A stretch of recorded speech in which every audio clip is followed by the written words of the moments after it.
Gina. Because On this day, In 1947. Carlos Santana. No, please, Bill. Carlos Humberto Well, Santana. don't embarrass yourself. Carlos Humberto Santana. How old is Carlos Humberto Santana now? He's 76. 76. That's the radio edit of that song. That song goes on for another 3 or 4 minutes, I think, as I recall. I could have let it. Yeah, it's but for the radio, they just fade it down. It's that song was so damn popular. Evil Ways, made famous by Mexican-American rock band Santana, 1969 self-titled debut album, written by Clarence Sonny Henry, and originally recorded by jazz percussionist Willie Bobo on his 1967 album Bobo Motion. Oh. Santana released it in 69. It was also released by a band called the Village Callers at the same time, but that was completely overshadowed by Santana. And I guess I always thought that Carlos Santana sang the song as well. No, that's not the case. It's Greg Raleigh, lead vocal, and playing a Hammond organ solo in the middle. Carlos is the guitar solo. I am a sucker for that Hammond Are you organ really? sound. Yeah. Oh my God! I like it I too. love it so much. I like it too. It's Yeah. just so. It's just so retro and. Well, it's and why I it's like. got this big throaty sound to it. Yeah, it's why I like the Doors so much yeah. as well. Have you ever seen how some of those organs work I in know. person? Some of them, they have what's called the Leslie revolving speaker in them. Yeah, where it's got the Yeah, weight so- that goes around. Yeah, so the speaker just spins around, so as the sound comes out of the organ, it gives it Comes this out woo, uneven? woo, yeah. Yeah.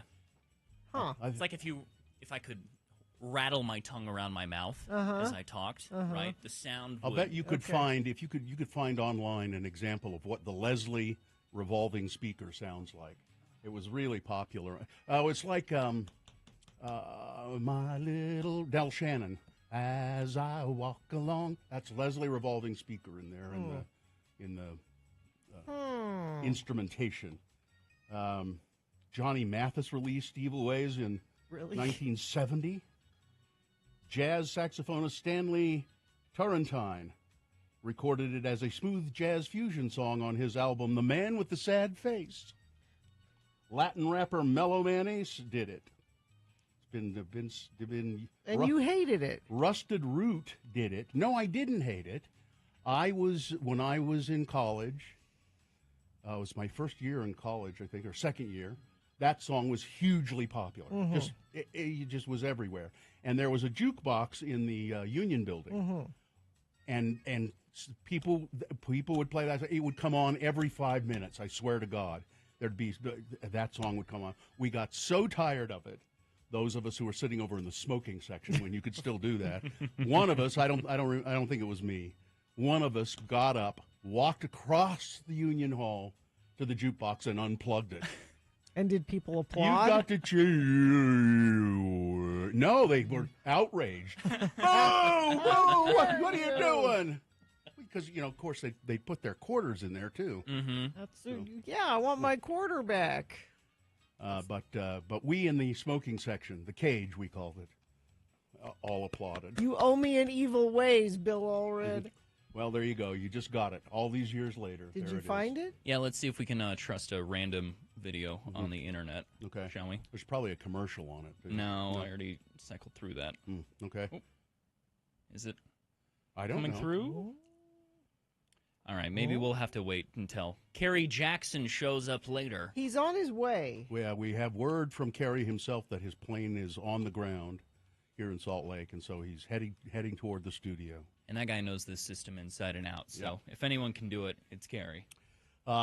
We probably don't have Del Shannon in the system, do No. we? I don't know. He's pretty. Who would be playing Del Shannon? Maybe cool. Maybe cool. Del Shannon? Yeah, we got Runaway? Okay. Hit 2 it. seconds. Yeah. Kerry normally does it from his own personal system, and I got Yeah, Move it's things around. this is the Leslie revolving speaker, as I recall. All right, 2 seconds. And Del Shannon, Runaway from This is farting around. 1960 something. This is so farting around. Can't remember when they get to the organ. Give us a little more volume there. Yeah.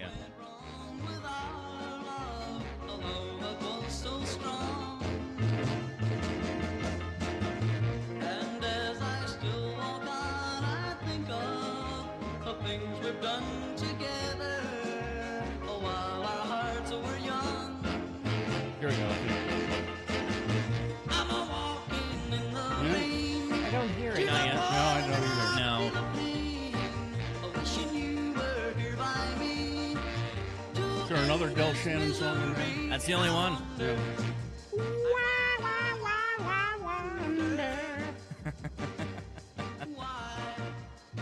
Maybe So here, no. just 1 second, maybe. Think there's a solo in here somewhere? Okay, what's it called again? The Leslie revolving speaker. Here it goes. Yeah, I'm sure it's here. Yeah, there it is.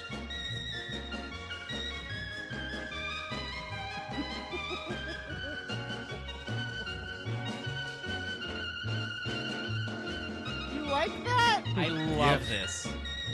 I think it's really cool. Gives it that little rip. There you go. There we go. I knew it was in there somewhere. How old are you? 27. 64.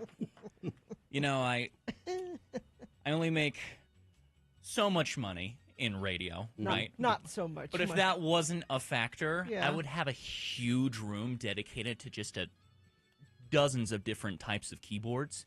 And I would just sit there in a long robe all day, just blasting do you songs play back them? and forth. Oh, yeah. Oh, Yeah. I played them forever. But see, that's why that explains to me why do you have a keyboard at all? Not at my current Just like apartment. a Casio or anything? I got a little MIDI hookup that I can use on my Yeah. computer, but it's not the same thing. I have no space for it at the moment. So. You'd like to have a Hammond B12 Oh yes. Oh my. with the foot God. pedal. They have foot pedals, Yes. don't they? I right? did not know Yes. this about you, Nick. Yeah. All day. I could go all day All playing that. The Hammond B12. You have to plug them in, and then they got foot pedals, but they're fairly compact. I mean, they're like a piano size, maybe. Yeah. And just had that great sound. They got tubes in them. Yes, I know. they do, and they're heavy. There are no transistors there, man. They're Those are heavy as tubes. hell. Yeah. Somebody says on Sundays we'd go to Duratskiller Pizza and we'd play Oye Como Va over and over until we could get someone mad enough to leave. It was good time. Well, yeah, come up. Yeah, that's good times. Good times. Well, there you go. The Hammond speaker, the Hammond organ, and the Leslie revolving speaker. It's called that because it was invented by a Mr. Leslie. Don't know who that is. Really. Mr. Leslie. Yeah, Okay. yeah. That's so Mr. Anyway, Leslie to you. that's what I said. Yeah, I said that. Mr. Leslie, let's take a break, shall we? Yeah. It's time to do that. And then you can check in with the Radio from Hell show, 877-602-9696. That's the number to call and check in with us. We love to hear from you in the morning. What we were doing there is farting around. Oh, so, yeah. So just call and fart around with us. 877-602-9696. That's the number. Do it now. Carrie, Bill, and Gina here. We have something exciting to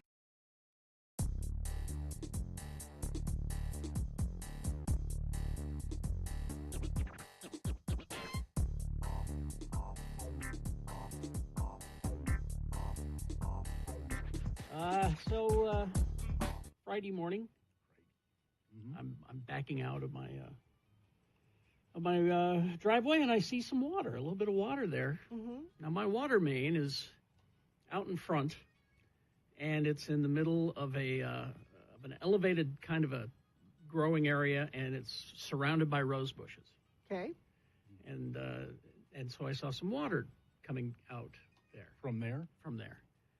And I thought to myself, well, that's probably just a broken sprinkler head or something. Mm-hmm. Doesn't appear to be that much from where I'm sitting. Mm-hmm. I'll take care of it when I get home. So then I get text from Sue while we were in our meeting. Well, I heard you talking about this. What's going on? You know, there's like a lot of water out there. And I said, oh, I was going to shut it off when I got home. You didn't think it was that big a deal. I didn't, and that was the problem. I should have let her know that I saw water in the morning so that she could go out and look at it. It turned out to be more than just a little problem. It was the main. It busted? Busted, and was leaking water. It was a river of water. Yeah. So we called two plumbers. Mm-hmm. Sue did. And the first plumber says, well, here's what I can do with a patch, but I can't do it until Monday. You just let it gush until Monday? Well, and I'm like, well, what about the water? And he goes, well, I can't get in there. Is it like it'll undermine your driveway and? all Well, that I mean, kind of stuff? it's just a lot of wasted water, Yeah. and I'm paying for it. You know, it's my. It's not going to do any damage? It wouldn't do any damage, I don't think. Not that much. Okay.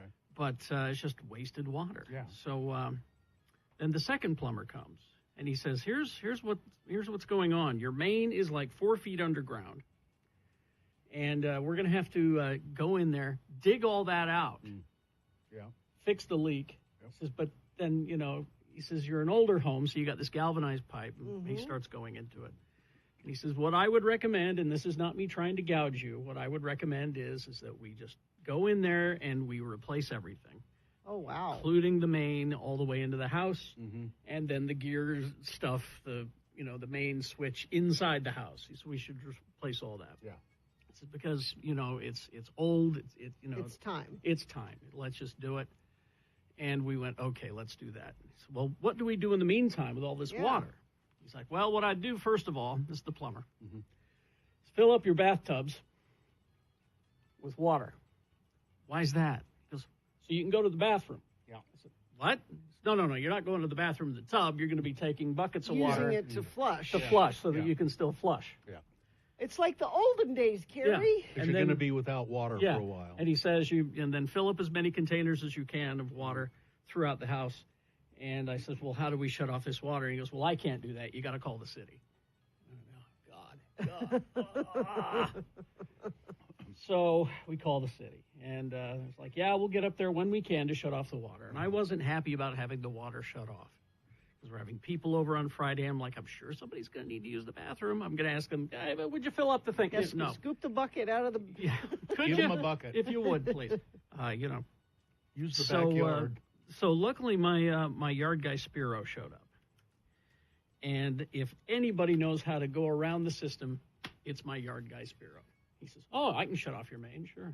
I can show you how to shut it off. I'm not supposed to, but I'm I not can supposed to, Aha. but I'll Okay. show you. All Here's how right. you do it, and here's how you can turn it back on. So if you want to shower, just turn it on Oh, and I then shut see. So Spiro comes through in a clinch. But today, that means they're going to have to be doing all this. So the whole weekend, we've been without water. So you haven't been turning it off and on. We turn it off and on once a day for like an hour. Like it's shower time. So it's like we all jumped in the dishes. shower yesterday. We did dishes and all of that stuff for an hour yesterday. And How come a plumber couldn't figure out how to turn it off? Well, it's not figuring it out. There's probably a not a supposed to do it? liability yeah, reason. liabilities and ethics and things like You're that. not supposed to. That's the city's thing. The main is the meter is the city's thing, and that's not what I do. So God bless Spiro, Carrie. Yeah, Caddy, my friend, I show you how to. Spiro will go around the law. Yeah. I He don't will. care. He's got no problem. So yeah, it's weird because I've been waterless all weekend, and I've been, besides the shower thing, which is a problem. I showered yesterday. I'm not showered now, so I'm staying away from you guys. Oh, you're fine. But I realize how much water I waste just doing things, like brushing your teeth. Yeah. That's just one example. Do you let the water run while you brush? I teeth? don't, but even then, I don't need to even have that much water to brush your teeth. You need a little. Yeah, you need maybe 6 to 8 ounces. Just If that. wet the brush and the paste. Wet the brush and the paste, rinse that's it. the whole thing. You don't need that much water to do a lot of the things that you This is need. a good learning experience. Yeah, and the big containers of water that we've got up in the kitchen for drinking water. Mm-hmm. I'm thinking about how much water I waste on a daily basis. Yeah, you don't need. You can. You got whiskey. Yeah, You don't exactly. need to drink water. Exactly. But what happened as soon as Spiro turned off the main, what happened? I don't know. I walked in the house and I was immediately thirsty. I think it was a cycle, and I've been I'm thirsty sure. all weekend. I was thirsty and I had to pee. I am thirsty all weekend because of that, because I know I don't have any water. Now, so have you done the bucket thing? Oh, yeah. Yeah. A few times now.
past few days. Well, look who's here. Jackson. Desserts and liquor. Past few hours? Was it your Past few hours. You were on the. You just flew in from Hawaii, and I'll bet your arms are Don't. tired. Don't. Yeah, well, we'll talk about as much as we can about your trip. Yeah.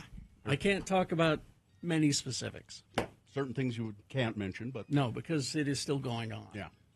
And depending on how it goes, I'll tell you about it or I won't. Okay. Okay. All right. So, All yeah. right. Anyway, we should officially begin the program Yes. probably, and then I don't know if anybody. Yeah, somebody's calling to check in. Mike in Nashville, Tennessee's there, so we'll get to you in a second, Mike. There are a couple of lines open still. 877-602-9696 if you'd like to check in with us this morning. Welcome Carrie back, or you can text us 33986. Let's go, Gina. Big O Tires Scorching Summer Sales event is here. Save hundreds on tires with brands you know and trust this month only with financing options to fit your budget. Big O Tires, the team you trust. The sun rose at 6:13 this morning. It will set at 8:54 p.m. The moon is just on it's a waxing crescent moon now, heading toward full. It's only 6.9% of full. The moon will set today at 10:55 p.m. Today being, what is it? It's Thursday. It's the 20th day of July in the year of our Lord Jesus Christ, 2023. National Lollipop Day. Ooh, The weight of the largest lollipop ever created. the weight. The weight of the largest lollipop ever created by the See's Candy Company was 7,000 pounds on a 12-foot high stick. Here's the thing. Lollipop should be portable, right? Yeah. That's not portable. No. It's National Fortune Cookie Day. You know, if there's no fortune in a fortune cookie, it's a sign that something good will happen to you very soon because Fortune Cookie Fairy owes you one fortune. Oh. If you get two fortunes in one cookie, which happens, they cancel each other out. The you get fortune, nothing. the fortune from the next cookie is the one that you will receive. It's National Moon Day, which is interesting because I just have a story today that our friends the Sponge Monkeys Yes. are coming back For Quiznos. Really? for Quiznos. It's about time. So they killed Quiznos off almost completely. They're coming back to finish the job. And it's National Pennsylvania Day. Pennsylvanians. Pennsylvania gets a whole day. Yeah. Well, every state gets a day. I don't know when Utah's is. But. And by the way, people from Pennsylvania are called Pennsylvanians, or I didn't know this. Pennamites.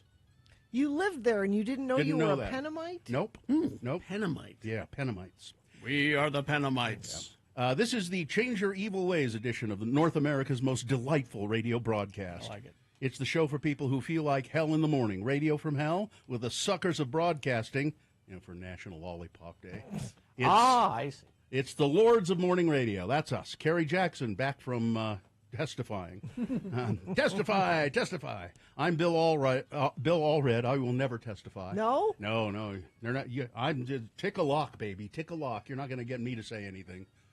Katie for short. Oh, Gina Barberi is, and Katie for short is not here. She's No. still on vacation. But Nick is here, and Yes. I'm jealous of his shirt. He wears a different, like that shirt. unusual shirt every day. Yes, I like that one. And Dawson is here, and did Jay make it in? No, we don't know what's No going on with Jay? Jay. No, Jay. Oh, no report? No report. No answering of the phone. Maybe Jay's mom could check it. Oh, yeah. Because Jay's mom listens as well. Keep listening, suckers! All right. Now we'll go to check-ins. All right, let's begin with Mike. Mike. Good morning, Mike. Good morning. Good morning, everybody. Welcome back, Harry. Oh, thank you. What's happening in Nashville, Tennessee? What are you doing? Well, I am on my morning walk. And Gina, yesterday you read my must go that the weather needs to get out of here so I can get my walk in, and it worked because now I can walk. Things that must go works. Mhm. We keep telling people Yes. if you have a request, we can make it happen. I will testify to that. Testify. Yes. I also wanted to join in on the Hammond organ love. Mhm. I'm a fan of the Hammond as well. Love Booker T and the MGs. Oh, excellent. Green Yes. onions. Good choice. Good choice. Green onions, yes. Mm-hmm. Green onions. Anything else? And then a couple weeks ago, I called in with my my love for Dave Matthews Band, and y'all kind of derided me about that. Well, Okay. It's all good. Yeah. yeah, no. But I know that there are listeners. I know there's a cross-pollination. There are some listeners out there who do like them. And I wanted to remind everybody that on August 19th in Salt Lake, there's the Rock and Roll Half Marathon. And the post-race entertainment will be Dave Matthews Tribute Band. And they are an excellent tribute band. Since Okay. Dave hasn't come into Salt Lake this year, I Listen, suggest you go and listen to them. if they don't like Dave Matthews, do you think that a tribute band is going to work? No, he said there are people that like Dave. Oh, Is the tribute Yes, band if called? there are. I know there has to be a sliver of listeners there. In the Venn Mike, diagram where you got both of them. Mike, Yeah. you told us how many concerts you'd been to by Dave Matthews, and it was ridiculous. How many was it? It was over 40, and I've got 2 more next weekend. God. 2 more next weekend in the same 2 weekend. more next weekend. And what's the name of the Back to back. What's the name of the tribute band? Incidentally, it's the Dave Matthews Tribute Band. Ah, well. Oh, they couldn't Very come up with clever. anything better than that. Neither could Dave Matthews, apparently. They Right. should be the almost Dave Matthews Band. Oh, I like that. Actually, the real reason that the original Dave Matthews Band is called that is because and I know this is geeking out over this, but Dave Matthews and his band were playing clubs in Charlottesville, Virginia when they were starting out in the early 90s, and they didn't have a name, so the bartender just wrote Dave Matthews Band on their calendar because that's who he was and that was his band, and that's how they became Dave Matthews Band. Here's some Booker T and the MGs for you.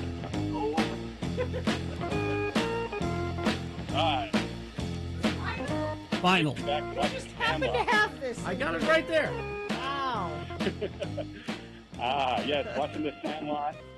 Filmed in Midvale, filmed all over Utah. That's your memory of this song, The Sandlot? That's the first thing I thought of. Not me. That was my gateway into.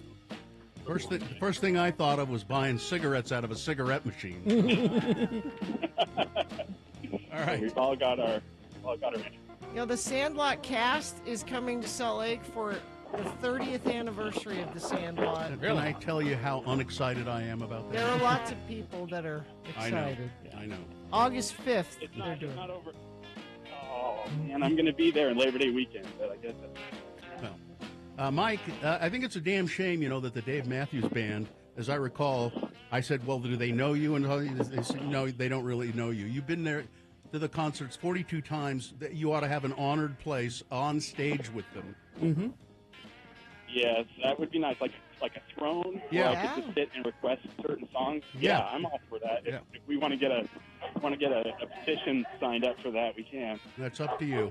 Listen, it sounds like you're being chased by a dog now, so we'll let you get. We'll let you See, run. This walk is turning into a run. So All right. I'll see you later. Okay, bye. All right. Thank you.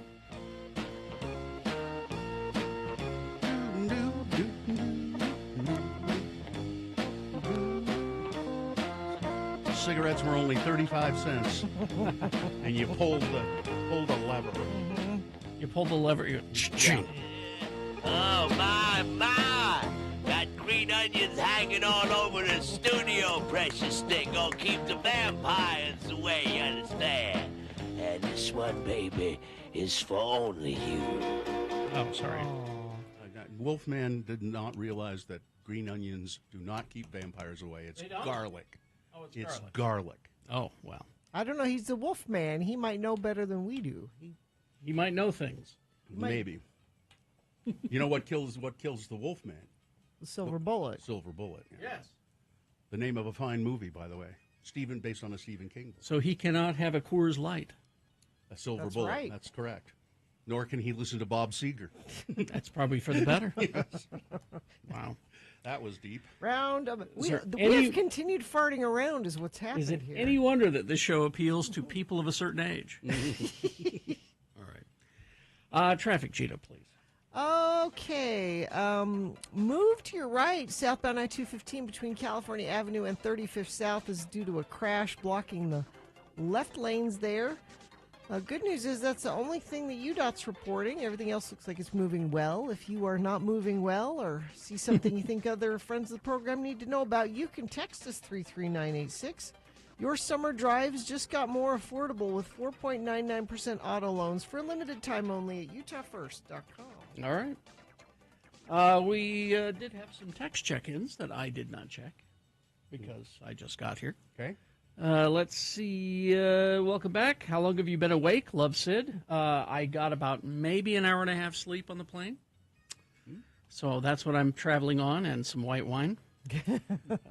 Stopping to see Gina for a high five and a selfie after work at Living Spaces. I've gone down the Leslie rotating speaker hole. Thank you.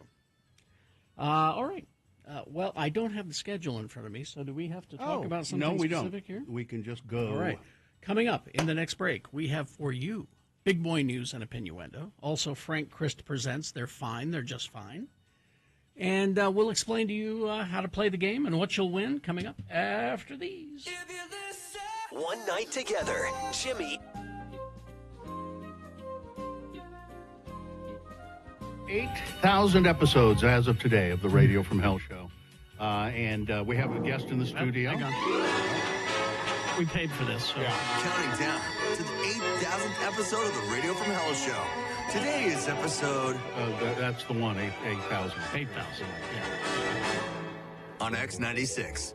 Monty is here in the studio. Monty, the mailman. He brought in just a memorabilia. It's an X96 challenge coin. Remember got those? a couple of those, yeah. And an old freeloader card. Oh, geez. Which that's the black edition. That's OG. Yeah, and it has a barcode on the back of it, which I don't believe we ever used for anything. I think it was just there to look official. But you could, that was a card you used to be able to take into local businesses and get discounts. It says here, hang on to this card. It's good for all kinds of free stuff. Did you ever get any free stuff using this card, Monty? No, I didn't think so. Okay. No. You know what they're good for, though? Window scraping in the winter. That's right. Scraping the ice off your window. Yesterday we mentioned that we were nominated and won I guess we were awarded a Pete Suazo Social Justice Award. Yes. And our good friend Dr. Paul White sent me a copy of the letter he wrote to help our nomination for that. Yes. And let me read just a little bit of it. I've edited it because it's quite lengthy. And that the plaque, the award itself, is missing in action. Yeah. It is lost in the wild somewhere. We'd love to get it back. Paul wrote, Dr. White wrote, it's my honor and privilege to write a very enthusiastic letter of support concerning the nomination of Carrie Jackson, Bill Allred, and Gina Barberi for one of the 10th annual Pete Suazo Social Justice Awards. I'm an associate professor in the Department of Psychology at the University of Utah, Ethnic Studies. He goes on to talk about his curriculum vitae. In some ways, it may seem odd to nominate a morning show that is designed for entertainment for an award based on honoring a great person and advocate of social justice. However, when asked to write this letter, I was a bit ashamed that I hadn't thought of nominating Radio from Hell before. It's my hope that you'll see why Radio from Hell is more than just a vehicle for laughs and selling products. When I first arrived in Utah, I wanted to find a radio show that had helped me learn about my new home and played some music I liked and was entertaining. And I came across Radio from Hell and was hooked. The skits about Utah culture are funny. Well, he's talking about the Utah word of the day, you know. And also informative about how people think in Utah and interact with each other. He goes on to talk about the boner of the day, where they take 3 stories from the news, and he says 2 or 3 times a week a candidate is submitted that is related to social justice, especially here in Utah. A lot of the times the candidates are just silly, but sometimes they concern social justice. And then he talks about the news segments, and it goes on. Really nice letter he wrote, and we did, in fact, get a Pete Suazo Social Justice Award. I really would like to find that plaque. Yes. Then we heard from interns. A lot of interns have sent in emails. I'm just surprised they still listen. Here, let me just get you a couple here. Did they all start with, you guys still doing that? I interned from August to December 2007. Period notable for Gina's most recent pregnancy. Yeah. I don't think it was the Guthrie era, but I really don't remember. I don't remember Gina being around at all. That time also included a big-ass show that was rained out and moved last minute to the Salt Palace. Yep. Remember that? And the first Nightmare Before Xmas show. After the internship ended, I was offered a job and worked one day, maybe during an all-day show, but was never contacted after that or given any schedule. And then a few years later, I got a check for $20 that I still have somewhere. Wow. That's weird. It's fun finding out which one of my coworkers listened to X96. Congratulations on the 8,000 episodes. Here's another one. Let's see. Oh, I want to do this one. Happy 8,000 episode. Ahoy hoy from Britain, Big Intern Cannon. Remember Brit? Oh, yeah. Or is it Brett? No, Brit. it's Brit. Or is it Brett? Brit. Brit. Yeah. I interned in the fall of 2005, and I believe I was in one of the first crop of interns for the Radio from Hell show. We were girl intern, Oh, yeah, those Jessica, Mm-hmm. Drinky McIntern, and Big Intern. I, of course, was Big Intern because, well, I have an ample frame. My main memories of my time there consist of Gina being great with child. This happened periodically throughout the years. And this is this is the only thing Remember people me? really Right, remember right. about you. Yeah. That's Drinky. It says, along with her patented practice of remaining seated. Yeah, that's Drinky. And Carrie, Bill, and I going down to Kaboom Days, Oh, yes. where we shot at exploding targets, and I felt like a man. And then, let's see, he goes on to say, the biggest takeaway from my short time with Radio from Hell is I still consider you three my friends, even though we don't see each other much anymore. But I feel fortunate to have a personal connection to all of you. Someday, some way, Bill and I ended up on the same trip to trek down to the bottom of the Grand Canyon. Yeah, we did. We hiked down there. Havasupai. Yeah, Havasupai. And he goes on to talk about just a ton of stuff that he remembers from the show. It was one of the first and last Kaboom days because It was the last Kaboom Day. because they wound up setting the side of the mountain on fire. Not you. was- You guys didn't. No, do we that. didn't. It was put on by the volunteer fire department, and it was a fundraiser for them. And they were shooting at the targets. And the targets were rigged to explode Yeah. if you hit them. And Does one anyone of them, have a memory that where I'm not pregnant? I would like to hear a. yes, let me see. How about this one? In 2009, your testicle festival caught my attention. Yes. With 3 sons, I listened closely. A year later, my 44-year-old husband was diagnosed with testicular cancer. I called in to thank you for having had the Testicle Festival, as it raised my awareness of the condition and made it easier to talk about. To my surprise, I was put right on the air. It was a funny conversation and my first contact with Radio from Hell, but I had been listening for a while. In 2011, I met Gina on location at a local tire shop. She was pregnant. No, it doesn't say. I mentioned that I loved Radio from Hell and considered applying for the internship, but I was older and hesitant. This is from ShamWow. Oh, okay, yeah. Who I still see from time to time. She was a woman with kids, and she wanted to intern on the show. We said, sure, fine. What testicle? Says, I worked with Ryan Ireland, who was an editing wizard. I loved helping the three of you and learning about radio production. Perhaps what I most appreciate was the opportunity to meet your guests, especially Sister Dottie, Oh, yeah. who was so much like my exuberant, funny Spanish forked grandmother, whom Charles Lynn Frost actually knew. I still tear up when I think about Charles. Aw. Thank you for all the opportunities you've given me. Congratulations on 8,000 episodes. It really is something. Thank you for your professionalism and for showing up for 30 years. Insight, humor, generosity, all-around goodness. Haley, a.k.a. ShamWow. Thanks, ShamWow. That's really, really nice. Let's see. Oh, I heard from, where is it? This is Clayton. He's in England, isn't he? Yeah. Congratulations on let's get this thing over with for the 8,000th time. Yep. I remember it like yesterday, celebrating the 5,000th episode. On the sentimental note, it's been an honor to be a part of the group that are known as Friends of the Program. It was a pleasure to serve you as former intern Clayton. The community I have come to know through the three of you and the Radio from Hell program that makes you feel like hell in the morning has been the most wonderful aspect, some of the greatest of whom are no longer with us. Aw. Jeff Weiss, Punk, Carlin. He knew that he remembers those three fondly. Even across the pond, I think regularly about the informative and challenging conversations you've had about your lives and life in general. I laugh constantly about the laughs you've had on the air. I listen often to audio clips, best ofs that I've saved, some of which vainly are about myself as a participant. Love to you all. Cheers to 8,000.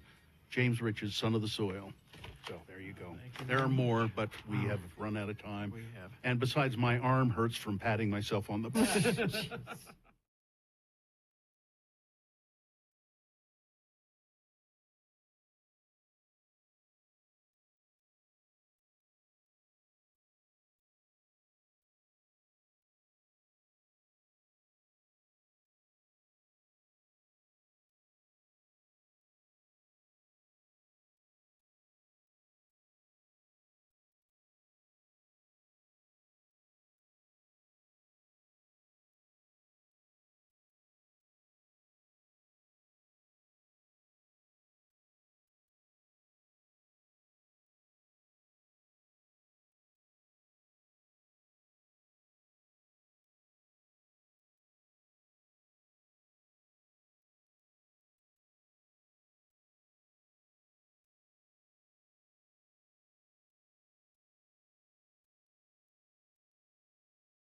Grist presents. They're fine. They're just fine. Oh, I hope that temp Greg doesn't show up again. Greg, huh? Greg Greg the from Temp the Reaper. He's from the Reaper Temp Agency. Wow. Greg.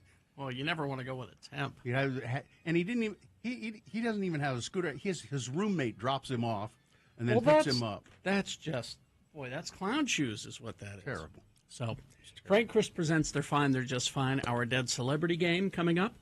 Presenting to you 4 celebrity names. 3 of them are fine, 1 dead. Pick the dead one correctly, you will win. Tickets to the Loveland Living Planet Aquarium to see their newest addition, the Komodo Dragon. Nice. All right. 877-602-9696. Line up at your leisure. Lining up sooner is to your benefit. 877-602-9696. Big boy news now, brought to you by Festival favorites for Utahns for free. Sundance Film Festival's Local Lens is bringing a series of free film screenings July 26th through the 29th to theaters and outdoor venues in Salt Lake, Park City, West Valley, and Oakley. View the lineup and reserve your seat at sundance.org/local-lens. Well, I mentioned it earlier. It's been quite a while since Quiznos' bizarre mascots, the Sponge Monkeys, sang the sandwich chain's praises. However, it looks like the chaotic rodent-esque creatures are making a comeback this year, nearly 2 decades after their initial on-screen debut. 2 decades, really? The Sponge Monkeys first emerged in restaurant mascots in the 2004 Quiznos ad, And I thought they were brilliant. showcasing their strange potato-shaped bodies and poorly edited human features.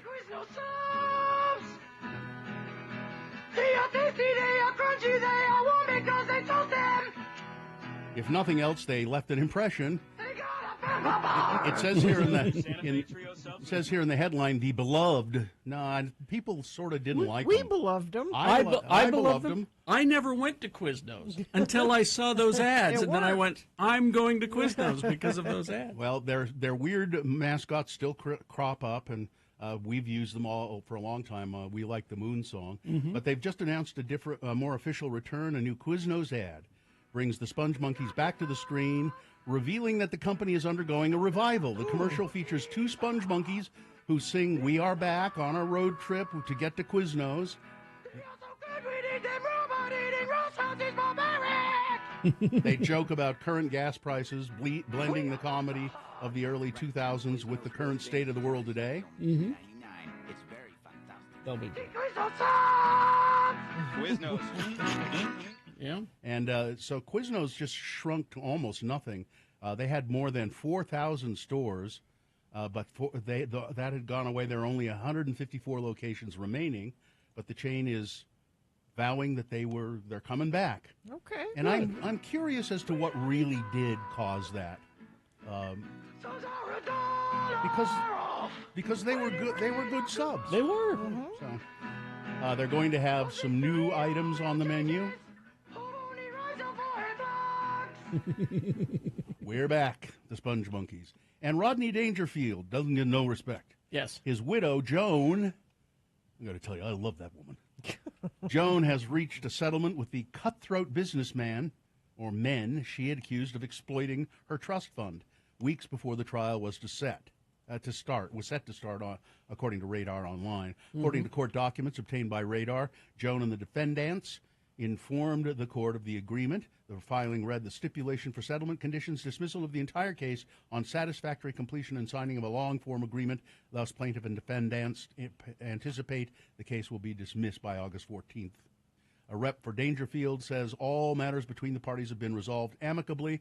Tells me that whoever she was contending against, Steve Fox and Peter McMillan III and his Willowbrook Capital Group, they decided that perhaps she would have a strong case and they should settle that. I'm sure that Joan has ended up with money. I hope so. I would think. I tell my wife I can never relax, you know. I told her our kid is spoiled. She told me a lot of kids smell that way. He was just brilliant. Yep, absolutely. She's a lousy cook, too. She can't cook at all. I leave dental floss in the kitchen, the roaches hang themselves.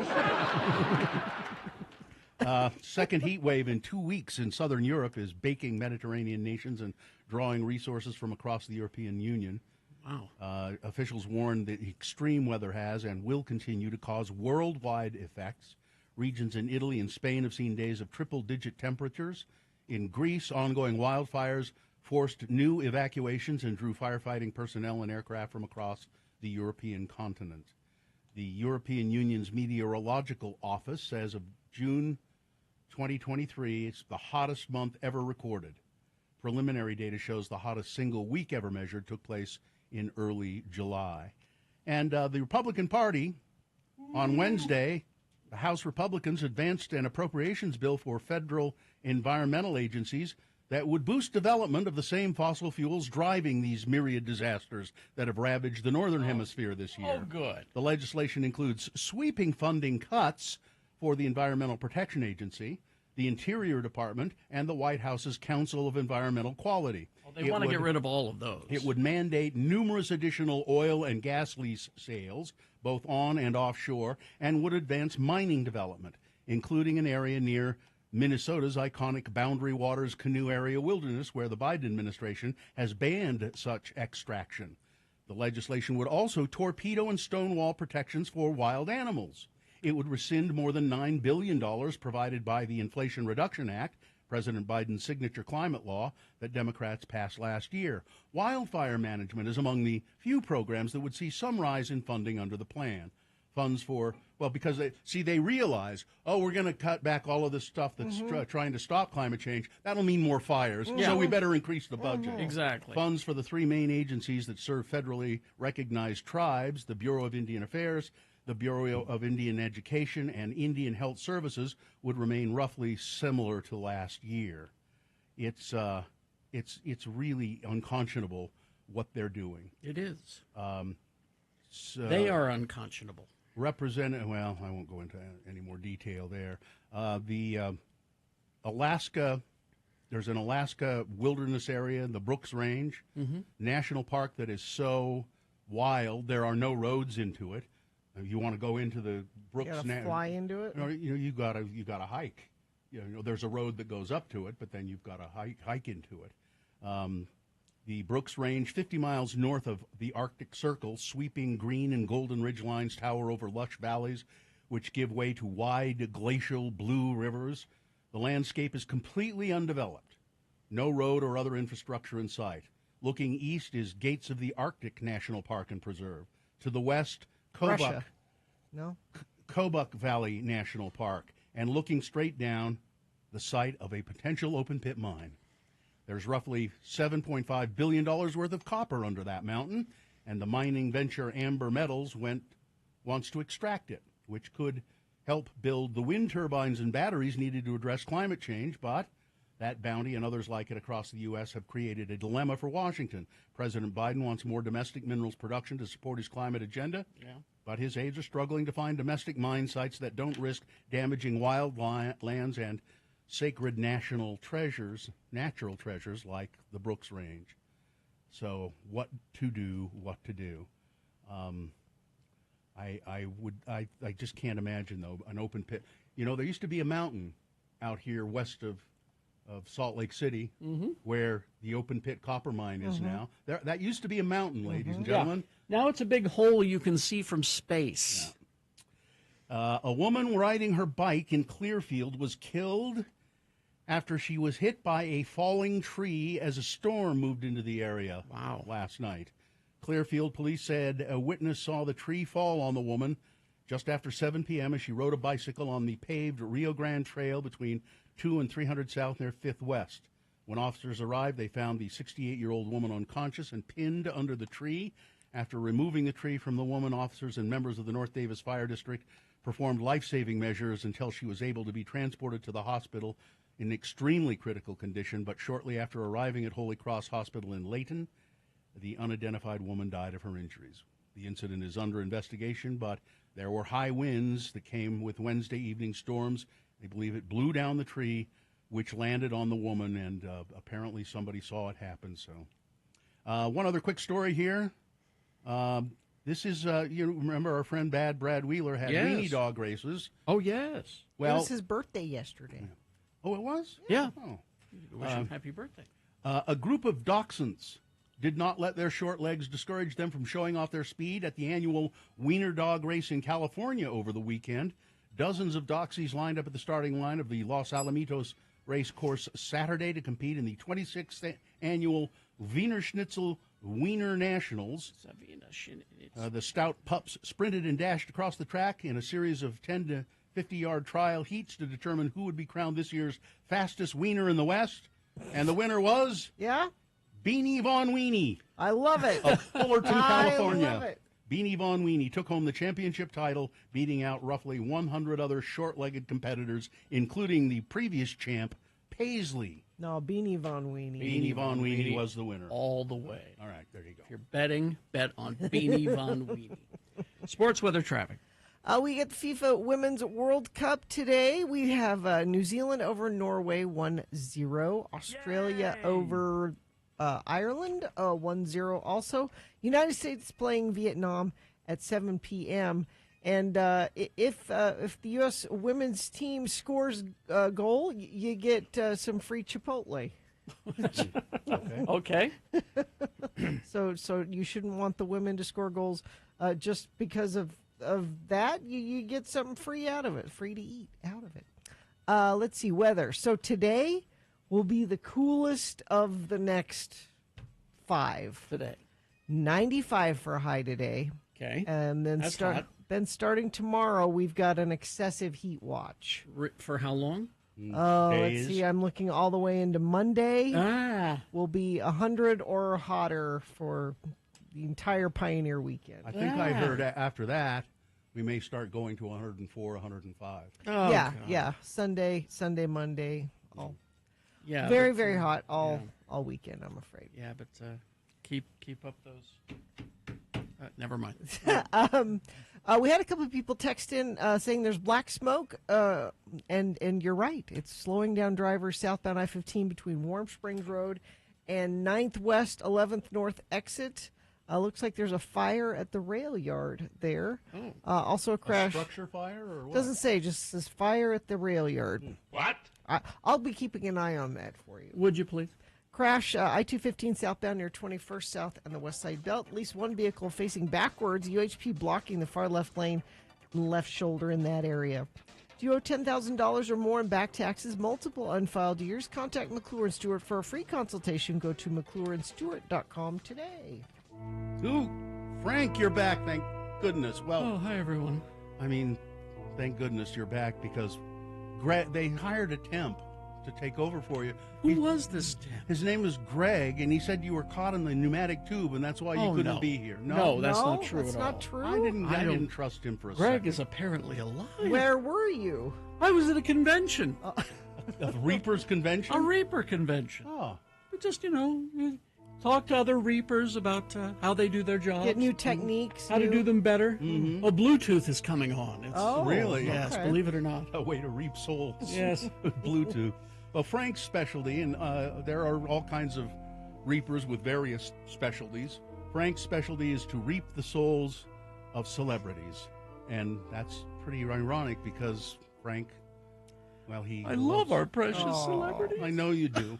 And I know it hurts you when they pass and you have to go collect their souls. I never want to. And take them to the waiting room. I always keep an eye on birthdays, and for example, our dearly beloved Judy Greer is 48 today. and she's a precious. She'll be around for a while, but she's very precious. Well, Frank joins us on weekdays to play a game we call Frank Chris Presents. They're fine. They're just fine. He's given me a list of celebrities, 4 celebrities. And on this list of celebrities, 3 of them... Oh, they're fine. I've checked on them. They're just fine. But one of them Frank had to take, and he felt very bad about it, I'm sure, particularly as I look at the celebrity involved here. So we have a contestant to play the game? Oh, we do. It's looks like it's going to be Monty. Monty, good morning. Good morning. How are you, Monty? I'm fine, just fine. Oh, good. I thought you might be. Monty could win what, Gina? We have tickets to Loveland Living Planet Aquarium to see their newest edition, the Komodo Dragon. Visit livingplanetaquarium.org to reserve your visit now. All right, Monty, the way the game works, I think you probably know, but let me reiterate. I'm going to read a list of 4 celebrities. On this list, 3 of them are fine. 1 of them, Frank has taken. Are you ready to go? Yes, sir. All right, these are all, because it's Pennsylvania Day, National Pennsylvania Day, these are all famous Pennamites. That is people from Pennsylvania. These are 4 celebrities from Pennsylvania. Number 1, John Davidson, actor, singer, and game show host known for hosting That's Incredible, Time Machine, Hollywood Squares, a revival of the $100,000 Pyramid. Davidson made his film debut in The Happiest Millionaire, released alongside Leslie Ann Warren and Fred McMurray. He also appeared as a guest singer on The Carol Burnett Show, had many other talents. Number 1, John Davidson. Number 2, Patty Deutsch. Deutsch was a member of the Ace Trucking Company, an improvisational comedy group. She was a regular cast member on the final season of Rowan and Martin's Laugh-In. She guest starred on episodes of series such as Moonlighting, She's the Sheriff, and Don't Trust the Bee in Apartment 23. Oh, love both those shows. Number 2, Patty Deutsch. Number 3, famous Pennsylvanian, Frankie Avalon. Ooh. He had 31 charting U.S. Billboard singles, including number 1 hits Venus and a song called Why. As an actor, he appeared alongside John Wayne in The Alamo and Ray Milland in Panic in the Year Zero. He was also in some of those beach party movies. Number 3, Frankie Avalon. And number 4, Pennsylvanian, or Pennamite, if you will, known for his groundbreaking work in the field of special effects, Tom Savini. Oh. His breakthrough came when George Romero hired him to do a convincing wrist-slashing scene in the movie Martin. He then went on to do Dawn of the Dead, Day of the Dead, Texas Chainsaw Massacre, and Savini also directed the remake of Night of the Living Dead. Number 4, Tom Savini. Of those 4 celebrities, one is no longer with us. Monty, which one is it? I'm going to guess number 3. Frankie Avalon? No, I'm sorry. Oh, he's You would fine. think. You would I mean, think. that's He's- not a bad guess. I mean, he's barely fine, but he's just fine. He's 82, still hanging in there. But you always have second chances on this. Unlike Frank, we offer you second chances. So listen carefully. Okay. I'll give you another chance here. Is it John Davidson, Patty Deutsch, or Tom Savini? Is that Patty Deutsch? It is, in fact, Patty Deutsch. She died in 2017 at the age of 73. And if you're sort of thinking, now, wait, who is that? If you saw her, you'd know who she was. She had a very unusual voice. John Davidson is 81, Frank, just so you know. I'm going to keep an eye on him. And He Tom's- still has that brilliant smile. I don't think those teeth are real. I don't either. Well, congratulations, Monty. You're going to get tickets to the Living Planet Aquarium, Loveland Living Planet Aquarium, so you can take the family, okay? Great, thank you. Go You're see welcome. the dragon. Hang on. Hang on. Hang on. Oh, well, I hate to say this, Gina, but... Oh, no. Has anyone seen Kim Carnes? Oh, there she is now. 78 today.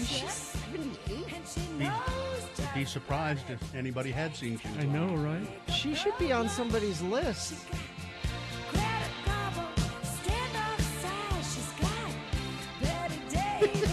Well, at least she has eyes. Oh, no.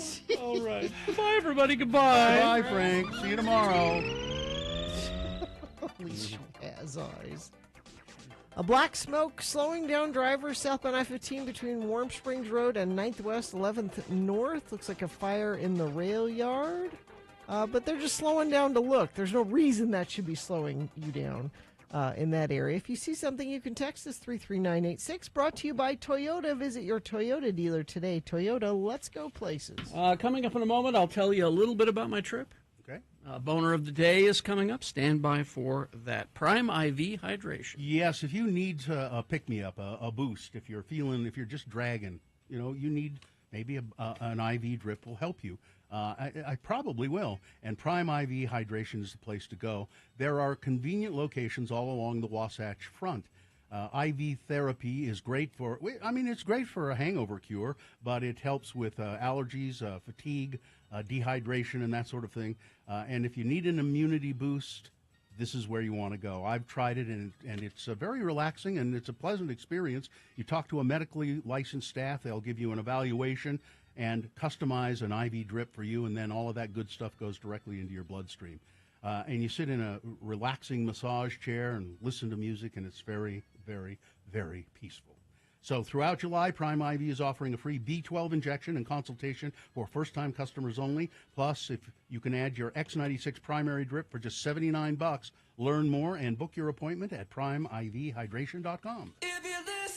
One night together, Jimmy E. World, Manchester, Oregon.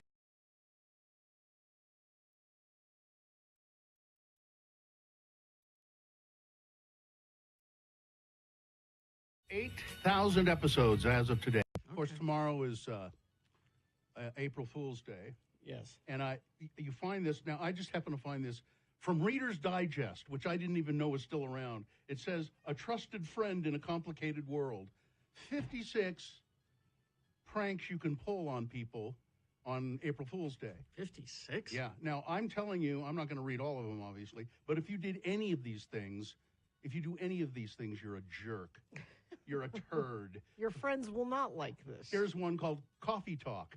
If you know somebody who drinks coffee and they put sugar in it, sneak salt in the sugar bowl. Don't do that. So that when they put the salt in their coffee, wouldn't that be funny? No. How about peanut butter and jelly, or peanut butter and laughs? It says here, get some crunchy peanut butter and surreptitiously smear it on somebody's shoe, because you know what it'll look like. You know what? Dog poo. It'll look like dog. Isn't that be funny? Bug alert. Put out a sign that says this property infested with bugs, and then put it on your front door. Soapy shower. Unscrew your shower head. Unscrew the shower head and put in a bouillon cube so that your family member takes a shower that smells increasingly like chicken. Why would you do these things? What a horrible thing to do. It's the worst holiday. Here's one called Bad Wrap. Completely wrap a loved one's car in saran wrap. Oh, I hate that and one. then shoot silly string all over it. Silly string. Yeah. Silly string makes everything better. Gross out. Pretend that you're going to the bathroom and call your kid asking for toilet paper. When they come into the bathroom to hand you the toilet paper, accidentally smear melted chocolate on their hand when they pass you the roll. No. April Fool's Day. I'm so glad we don't have to work tomorrow, that April Fool's Day is on a Saturday. I'll warn you now. Next year, it's on a Monday. And I have something prepared. Already? Yes. For next year? I've had this prepared for 2 years. Okay. Really? Okay. I'm just waiting for April Fool's Day. It's a prank? Mm-hmm. I'm going to take the day off then. I'm going to ask for it now. I'm going into work day right now. Oh, you're going to be in on it. Oh, okay. Oh, okay. Yeah, there are 56. There are 56 here. I just don't. Please don't do any of these things. Here's a texter. Yes, thank you, friend, for ruining my coffee and wasting my money. No. Yeah. You better buy the coffee for him. Pull the old switcheroo on a bathroom toilet paper roll, replacing it with a large roll of white duct tape. You see? No. Now, Katie doesn't like April 1st because it's the anniversary of the car accident that totaled her Rogue 4 years now. Mm. So And today, Oh no, wait. And now, are we still? Is our contract run out before next April? No. No, because we We'll still be here. Yeah. Okay. All right. yeah. And was gonna today, say. just on a serious note, today, March 31st, it was my mother's birthday. Oh, yes. Nola. Yeah, Nola's birthday, and I remember her fondly almost every day anyway. but- Yeah, but and, especially. and she died like March 12th, I think it was, Ah. something like that. And I went up to the Ogden Cemetery and said, "Hey," Hey, Mom. on March 12th. April 1st is the holiday for every person you know who is passive aggressive. Yeah. If you're going to Savannah, check out the baseball team Bananas. Oh, okay. Total different kind of game. It's on my bucket list. Gina doesn't care for bananas. From Hell Show at 877-602-9696. Or April text Fools, us my brother at put bouillon cubes inside 33986. of my shower Okay, head. Steve, Will. Okay. Carrie catching us up on what he's been doing the last few days. Brought to you by Haster's Summer Sale in full swing. All board games are currently 10% off, with games costing $100 or more being bumped to 15% off. Located at 6831 South State. Get store hours and more at HasterGames.com. Yeah. Hi. Hi. I'm You- back. You went to testify at a trial. We can't give any specifics. I of that. can't talk about the case, No. the trial, because it's still going on. But I was cut loose yesterday. You lucked out being early in your testifying. When did you testify? I testified, let's see, what's today? Thursday? Thursday. So I testified yesterday. yesterday. Yes. And was it interesting? Was just the proceedings going on around you interesting? I testified Tuesday. Tuesday. I just realized. Yeah, I thought it was probably the days Tuesday. are running together. That's okay. Yes, Tuesday I testified. Were the proceedings going on around you interesting? It was actually quite dull. I wasn't allowed to go into the courtroom at any time except for when I was testifying. Oh, okay. Because they didn't want any influence or something Sure. like that. You I take don't some know. comic books. I have my yes, I have my iPad with my Marvel app on it. Okay. But so I didn't get to hear any of the case. Sean, well, no, Yeah, you better not. I better not. I went in. I did a hot. Here's the thing. I did a hot 5 minutes on the stand with the prosecution, and then the judge decided to take a break. Now, she didn't want me mingling with anyone. Right. So she said, Mr. Jackson, if you would sit right there, not in the stand, but, here where the audience, I guess you call them. Gallery? The gallery, thank you. Yeah. Sit in the gallery there, if you would, please. And everybody left, except for me, and the defendant, and the two people watching the defendant. Uncomfortable. Super uncomfortable. So, and I could feel him looking at me, Yeah. and I just like, oh. So I just, I looked up at the ceiling and closed my eyes and just, went away. Is this a jury trial? Yes. Okay. 6 men, 12 men? It looked like 10. 10 people? Yeah, 10. All locals. And it was an interesting. It's something I've never done, and I don't want to do again because there's a lot of pressure. So then after the break, after the staring thing, then it was the the defense questioned me, and that was a hot 5 minutes because I wasn't giving him what he wanted. You were answering truthfully. I was telling the truth, but very short answers, and. So he Were you ever admonished by the judge? Mr. Jackson, please. No. You weren't held in contempt? I was not. I was hoping. Were there any objections from either side? No, I was prepared for that because they warned me. They said, now, if any of the attorneys object, you have to stop answering the question right away. Yeah. And if at any point, the whole thing. Oh, there are 12 people. I didn't count, Ed. Thank you. So that was a very interesting thing. So it's a federal court. And I was just relieved when the judge said, she looked at me and she said, "Thank you, Mr. Jackson. You are now free of any subpoenas and That's it. You're done. and business before the court. Go and enjoy Hawaii." In the little bit of time you have. In the little bit of time I had. Did you? No. Oh. Now you So said what did you something. go do? You said something about a supermarket off the air. Oh, yes. Now, we're there at the hotel, and you never want to shop in the hotel shops no, because they're always very expensive. I did just simply because I was lazy for a couple of things. But when we got there on Sunday, I realized I need to get some supplies, water and things like that. Sure. And so I asked the front desk and said, where could I go? And I said, well, there's a Target just like 3 blocks away. Mm-hmm. Terrific. So I go over to the Target, and the Target, I was very disappointed. What? They usually have everything. Well, it was Sunday night. It was crowded as hell. The shelves were empty, and I didn't get all the things that I needed. So I walked back to the hotel, and I told the guy that I talked to. I said, it was a very disappointing situation. He goes, well, there's a place that I go. Oh, a local place. And I went, yes. He says, I'm not sure if you'll like it or not. I went, oh, I will. Trust me. And he says, well, it's a place. It's like 4 blocks that way. But it's look for a big sign that says Don Quixote. Wow. And I thought, well, that's interesting. The Man of La Mancha? That was my first thought. But then I realized it was spelled differently. It was spelled Qujot, I believe. And so I'm walking toward it, and it's this it's a Japanese supermarket. And apparently there are many of them. And you go inside, and it's got everything you need.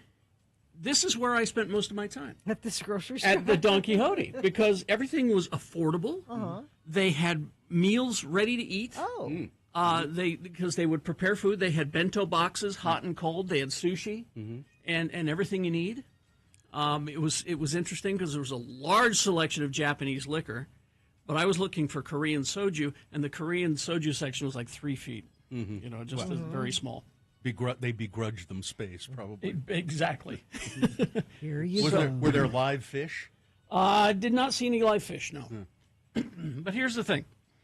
I flew on a Japanese airline a long time ago. You remember me telling you about that? Yeah. Great experience. And it was a great experience, and the Japanese airline had their own theme song. Guess who also had their own theme song? Now, when you go to a grocery store and you hear, the first time I heard Elvis Costello in a grocery store, I was like dismayed. But this is what you hear. Like on a loop? On a loop.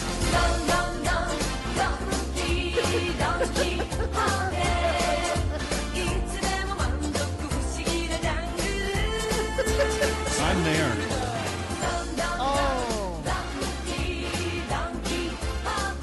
Now here's the thing. It's pleasant, right? Yeah. And it, you're chopping along, and she's singing Don Quixote. Yeah.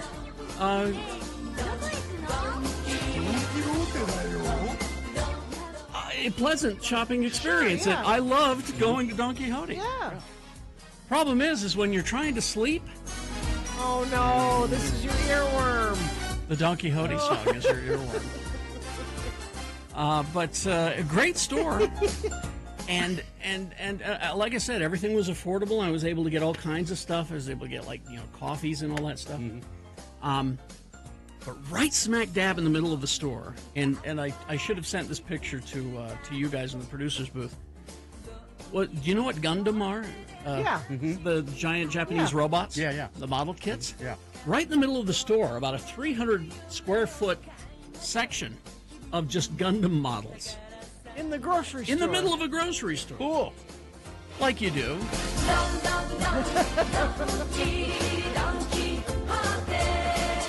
Why Don Quixote? Why? I don't know. Is it called the that? mascot is a little penguin. And he's adorable. He's a little blue penguin with a red, kind of Santa hat on. And he's all throughout the store. Okay. He's gesturing at you. Yes. Don. How about this? There he is. Don Quixote discount stores. I'm looking him up here. Let's see. So was your trip worth that? Worth that, yes. Yeah. I love this store. And what was also great about it was that outside the store, along the outside of the store, were all these small, locally owned little tiny restaurants. They're clearly family owned. So there was dim sum of the day. There was even gyros and all kind, noodles. Why is it called Don Quixote? Yes. They discover something new every time they visit. The franchise was named after the literary character Don Quixote, although it's spelled different. And what is it famous for?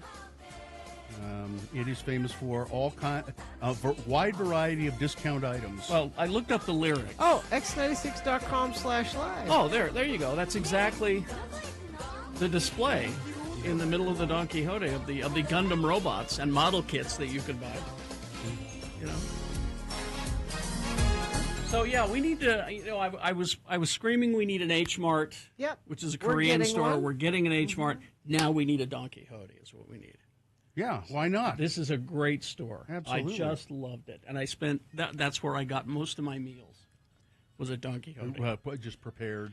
Yeah, they're just little bento boxes to go, and then you could get grab you a little soju and a little this, and head back to your hotel. And why is it so cheap? We purchase from overseas wholesalers, and we are able to purchase products at wholesale prices and pass them on to you. I loved it. Yeah, I recommend it.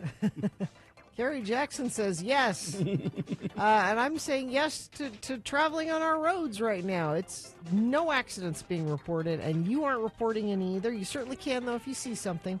33986 brought to you by Toyota. Visit your Toyota dealer today. Toyota, let's go places. We got boners coming up here. Yeah. The candidates you'll be considering. Number 1, MTG brings porn to the proceedings. Oh, boy. Number 2, oops. And number 3, you can learn to do anything on YouTube. All right, boner of the day, big boy news, all coming up after these. Stand by. Oh, it's this. I don't have copy for the Sundance Institute. Do you guys? No. Uh-oh. Wait, let me check and see if he gave it to me. We'll talk about it later. Coming up. Stand by. We'll get there. No, it's all right. We'll get to it. Boner of the day coming up. We know that you don't.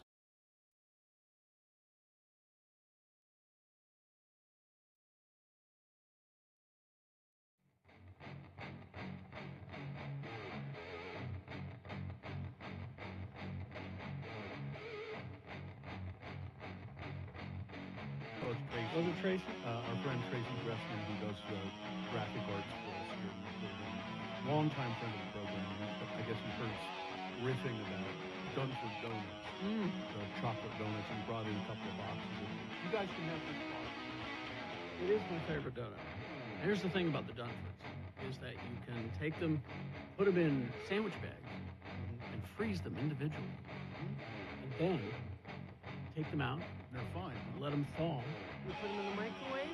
You can, but it's best if you let them assume room temperature. Okay. Then stick them in the microwave. Terry has a whole donut program. Nice cold glass of milk. Terry's got a program for everything. I do. He has. My husband Terry's a very particular. I've come to know this of him over the years. He's very particular. He does things. Usually does everything in a certain way. This is the way you do it. He's experimenting. We had pizza over the weekend, and my husband said, he said, I'm using the Kerry Jackson method, and got out the cast iron pan. You take your leftover pizza. Additional trick: sprinkle it with a little water. To wake it up a Just little to bit. wake it up, because that's what the microwaves react to, is the moisture. Pizza's kind of dry. You want just spray it, like you get your hand wet and go bleh, bleh, like that. A little flick. Okay. Then microwave, 30 seconds only. That will not heat it up. It will thaw it out. Then the black frying pan. See, you got it at every step. The water, the microwave, this, boom.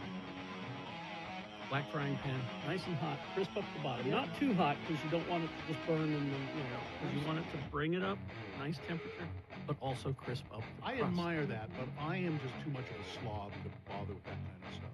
I'll just. It doesn't take long. It takes more thought than I'm willing to put into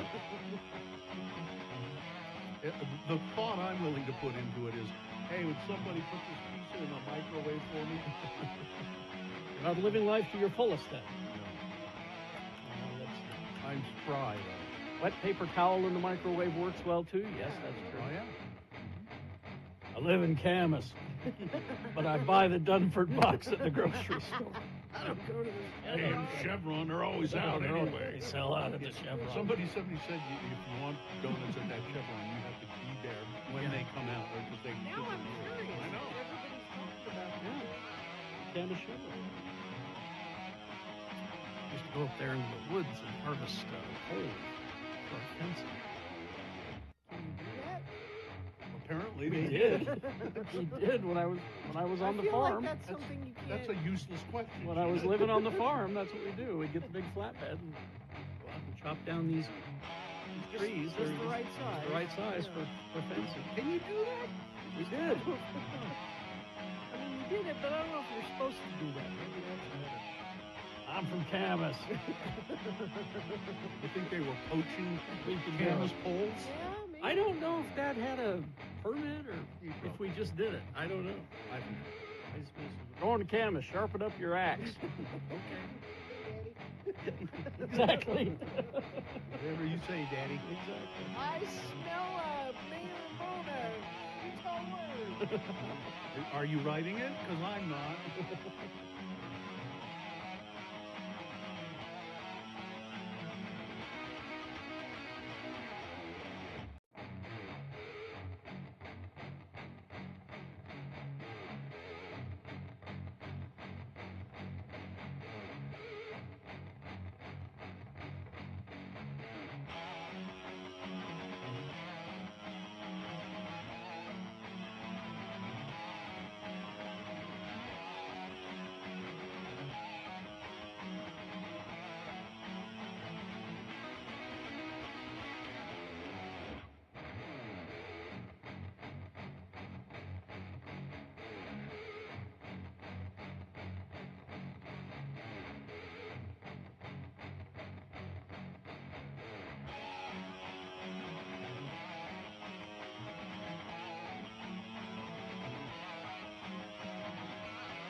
It is the 23rd century. Humans have left the lowly confines of planet Earth and have sought their destiny among the stars.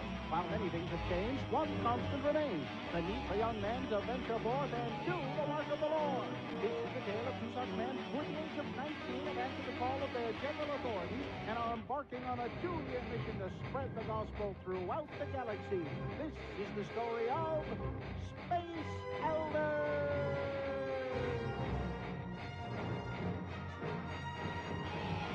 In this episode, we find an old adversary of Butch and Lehigh planning their demise. So, bring me Christianity.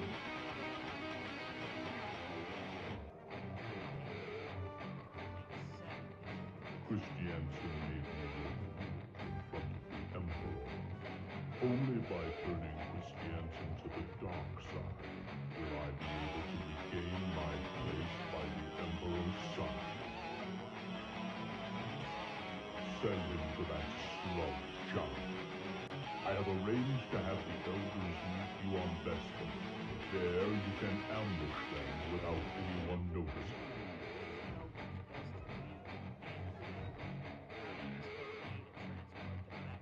I prefer my elders frozen.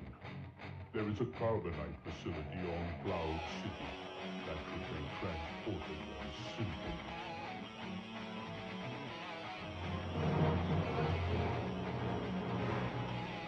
Here we are, but Cloud City.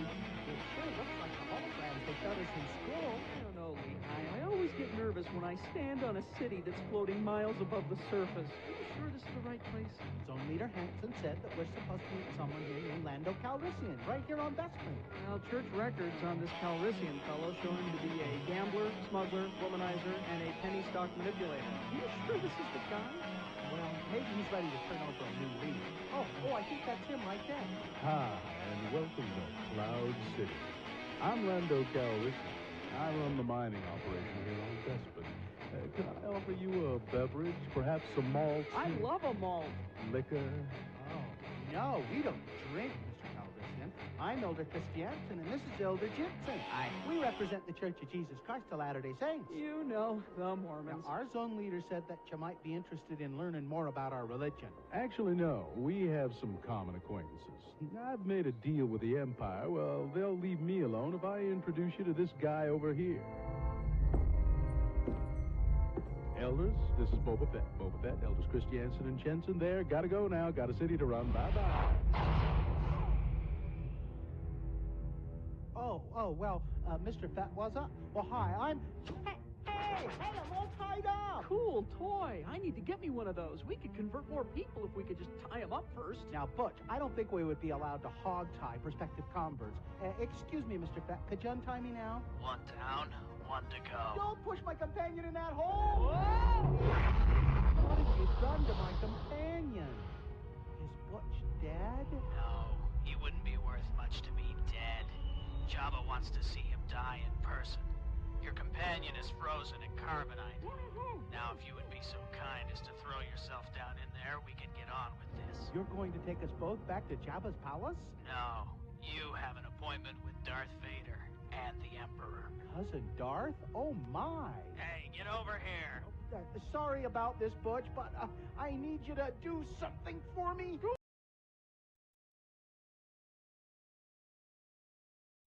And they opened with a great Machine Head cover. Ah. And I thought that's a song you never hear enough anymore. The name of the band was the Y'Alternatives. I support this. Why? Because it's funny. The Y'Alternatives. We're the Y'Alternatives from Nashville. Okay. I like it. Time for Boner of the Day. 3 news stories. These are examples of bad, stupid, or funny human behavior. You will decide with your vote. Of these 3 candidates, which one is the worst? Which one deserves to be Boner of the Day for today, July 20, 2023? We'll give you 2 candidates now, a third after the news. Once you've heard all 3, you'll vote. One of you lucky random Boner voters will receive... Can't buy it. Got to win it. Radio from Hell Boner t-shirt. Boner candidate number 1, MTG brings porn to the proceedings. Yeah. God. Washington, D.C., a pair of career IRS agents told the House Oversight Committee on Wednesday that the Justice Department, at least in their opinion, stifled their investigation into tax crimes by the son of President Joe Biden and pursued weaker charges than they had recommended. But some Republicans did not want to delve into the whistleblower allegations, including Representative Marjorie Taylor Greene, who used her time during the hearing to display what appeared to be, because they were, I hate it when they write like that, what appeared to be naked pictures of Hunter Biden obtained from his laptop.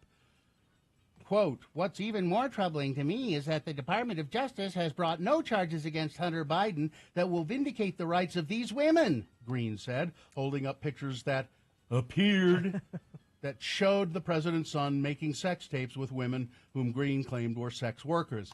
Should we be displaying this? Should we be displaying this, Mr. Chairman? The top Democrat, Jamie Raskin, said. The chairman did not answer. Naked pictures of Hunter Biden are exactly the sort of sordid material that Comer once said he considered to be very counter to credible investigation. Yeah. Comer had long called the hearing to hear the IRS whistleblowers who claimed that the Justice Department prevented them from taking investigatory steps. Although I heard questioning of one of these investigators who said, the Democrat questioning him said, "Isn't it true that 90% of the recommendations that you have made for investigations and prosecutions, the IRS has said no, we're not. We're not going to look into that." And the Trump-appointed DOJ has looked into this for years. Yes. And if anybody was going to bring charges for something they found, it would have been them, and they did not find anything. And you could tell that most of the Republicans on this whole thing were shocked, outraged, and extremely embarrassed that she did that this. Marjorie Taylor Greene. Yeah. Boner candidate number 1, MTG brings porn to the proceedings. Boner candidate number 2, oops. A Chicago family had a lunchtime surprise when an evacuation slide from an airplane approaching O'Hare International Airport fell out of the plane and hit their house. Whoops. Homeowner Patrick DeVitt said he was on his way to his family's home on the northwest side when his son and father-in-law, who were inside the house, heard a loud noise around 12:15 p.m. Monday. So it hit right there on the downspout, and it came straight down, DeVitt told WBBM TV.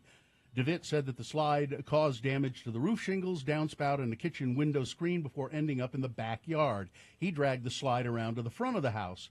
When it's all stretched out like it's a little jumbled up, I'm sure in the picture, but when we dragged it out, it's larger than a small car. I mean, it's a very big piece of equipment to fall off a plane, he said. You can see it at x96.com/live.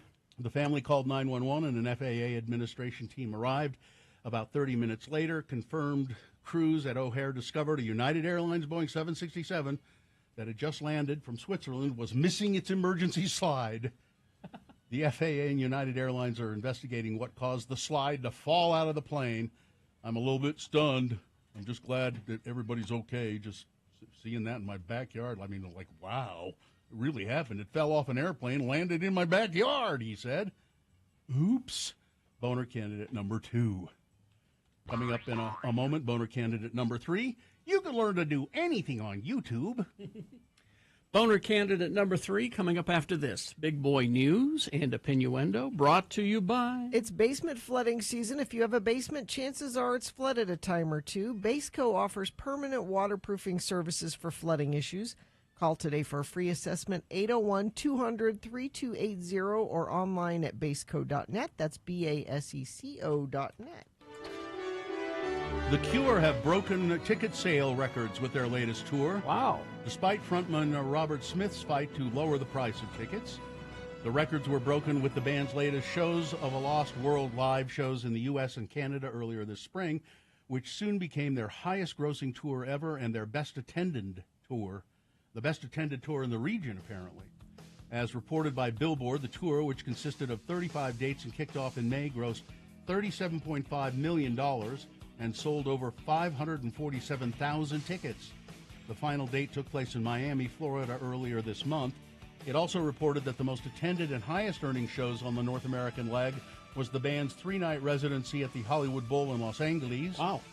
These 3 shows, the outlet claims, brought in $4.9 million and sold over 50,800 tickets. Another popular stop was New York's Madison Square Garden, sold 44,300 tickets and accumulated $4.1 million. The recent shows also marked the band bringing over in double what they had achieved in their 2016 North American tour. And I'm glad that Robert Smith is not dyeing his hair black. Oh, just let it go. Just letting it go gray, unlike Eminem and his beard. It's weird to me that the Cure, it seems that they just have this jump in popularity between 2016 and now. Well, they haven't really done much. So maybe that's just because they're starved for it. Yeah, maybe that's it. It's Could be. Absence makes the heart grow How fonder. can we miss you if you won't go away? Yeah. After being reported missing after trekking into Zion National Park's Narrows Trail, search and rescue crews found a teenager cold but healthy early Wednesday morning. According to National Park officials, the missing person report came in during the night of July 18. After not returning from the Narrows, search and rescue crews responded early in the morning on July 19. That was just yesterday. The missing teenager, a young woman, was found near Orderville Canyon, found to be cold but otherwise healthy. Said she just took a wrong turn. Took a wrong turn and then couldn't find her hiking group. And my guess is she was kind of lagging behind and turned, and they didn't realize she was gone. And for the second time in just under a year, fighters will be setting foot inside the Octagon at the Delta Center as the UFC returns to Salt Lake City. UFC 291 features a main event between lightweights Dustin Poirier and Justin Gaethje on July 29th. The Utah comeback was no surprise after UFC 278 in August of 2022 was a huge hit, playing before a sold-out crowd at the Vivint, which is now, again, the Delta Center. We're just delighted to welcome UFC back to the arena, said Andrea Williams, Chief Experience Officer with the Utah Jazz. It's actually bigger and better than the very first time that we hosted the event last August. And next week, the event next week, if you want to go, too bad. It's sold out. Sold out already. Well, a woman who was missing but now has turned up is refusing to speak to police in Alabama. Now, the police say they don't believe there's a threat to the public in the case of Carly Russell, who claims she was abducted after checking on a toddler that was wandering down the interstate. Didn't happen. Russell called police on Thursday, reported seeing a child walking alone on Interstate 459. The Hoover Police Department played the conversation she had with the dispatcher. Doesn't look like he has his pants on. It looks like a diaper. I'm following him to make sure he's okay. Now, then she disappeared. Now she's turned up. She won't say anything, but let's see if I have it here in this story. Did you hear what? Okay. Her search history? Yeah, here it is. So before she went missing, they looked up a bunch of stuff about her, and they looked her search history, and she searched terms like, do you have to pay for an Amber Alert? And how do you get money? What was it? How can you take money from a register without somebody noticing? Yeah. She also looked up the movie Taken. Yes. Oh, yeah, that's right. Yes, that's right. Yeah. So. And all of that wasn't just like her search history in the past. That was like immediately before this happened. She's dropped a screw somewhere, and she tried to drop off the grid. She also Googled one-way ticket. Oh yeah, one-way bus ticket to somewhere. Yeah. If the fundraising battle in one of 2022's most hotly contested congressional districts is any indication, Democrats are seeing an opportunity in Colorado's 3rd district. In recent fundraising figures, Democrat Adam Frisch is leading Republican Lauren Boebert. Good. In a rematch of a race that came down to 546 votes last November. While Boebert was widely expected to win the race, few predicted the race would be so close. The race was among the last to be called as Republicans failed to take the significant majority that they had predicted. By the way, that everyone had predicted. There's video of Uvalde parent. Oh, yeah. Who made pins for his daughter, like little pins to remember the kids from Uvalde. There's video of him at the Capitol handing the pin to Lauren Boebert and saying, this is for the kids at Uvalde, and you see her walk down the hall and throw it in the garbage can. The Boebert's campaign has raised $1.4 million from donors for her 2024 bid. Frisch has raised over $4.3 million. And his campaign is also better financed going into early fundraising. So, you remember that election that was supposed to be a red wave? Remember that red wave that never happened? The former chair of the Republican National Committee, Michael Steele. Yes. His story is not coming up here. He's one of the few reasonable Republicans left. Yeah, he's here it is. Michael Steele, former chair of the Republican National Committee, on Wednesday mocked former President Trump's latest claim about his legal woes as laughable. Trump, following his announcement that he would soon likely be indicted in the special counsel investigation into the January 6th insurrection, this week attempted to paint himself as the victim when he told supporters that he didn't know practically what a subpoena was prior to becoming the subject of the probe. Oh, come on. One of several he's facing. Steele doesn't buy it. How many times has this dude been sued, Steele asked of Trump. He doesn't know what a subpoena is? I practically don't know what a subpoena is, the one-time GOP leader continued, rolling his eyes. He called it a deflection lie. You are a New York real estate tycoon, as you like to tell us, a billionaire. You mean to tell me in all the times you've been running your companies, you've never received a subpoena? Yeah. I think that's pretty well documented at this point, he said. I've got two of them. Yeah. He says Donald Trump is, it doesn't matter to him. Take it all in. If Donald Trump gets up and tells his supporters that I didn't know there was a moon that circled the earth, they'd believe him. Exactly. He's right. I didn't know there was a moon that circled the earth. And finally, this story. If you ever wondered this, when someone has breast implants and they die, and then what happens? Well, nothing's left but the breast implants. An Arkansas mortician has revealed that he does not remove silicone breast implants after a person dies, even though they do not decompose with other parts of the body. Yeah. Gerald Ledford made a surprising claim in a viral TikTok clip about the afterlife of implants, which was spurred by a curious follower. If a female has breast implants, are they removed or will the body decompose, becoming a skeleton with fake boobs? Yes. The follower asked. Well, they're not removed, Ledford said. They're yours. You bought them or somebody bought them for you, so you're taking them with you to the grave. If you're embalmed, the embalming fluid will preserve the tissue and slow down the decomposing process. Or if you're not embalmed, you're going to decompose super fast, and the boobs will still be there. They're not going to decompose. What?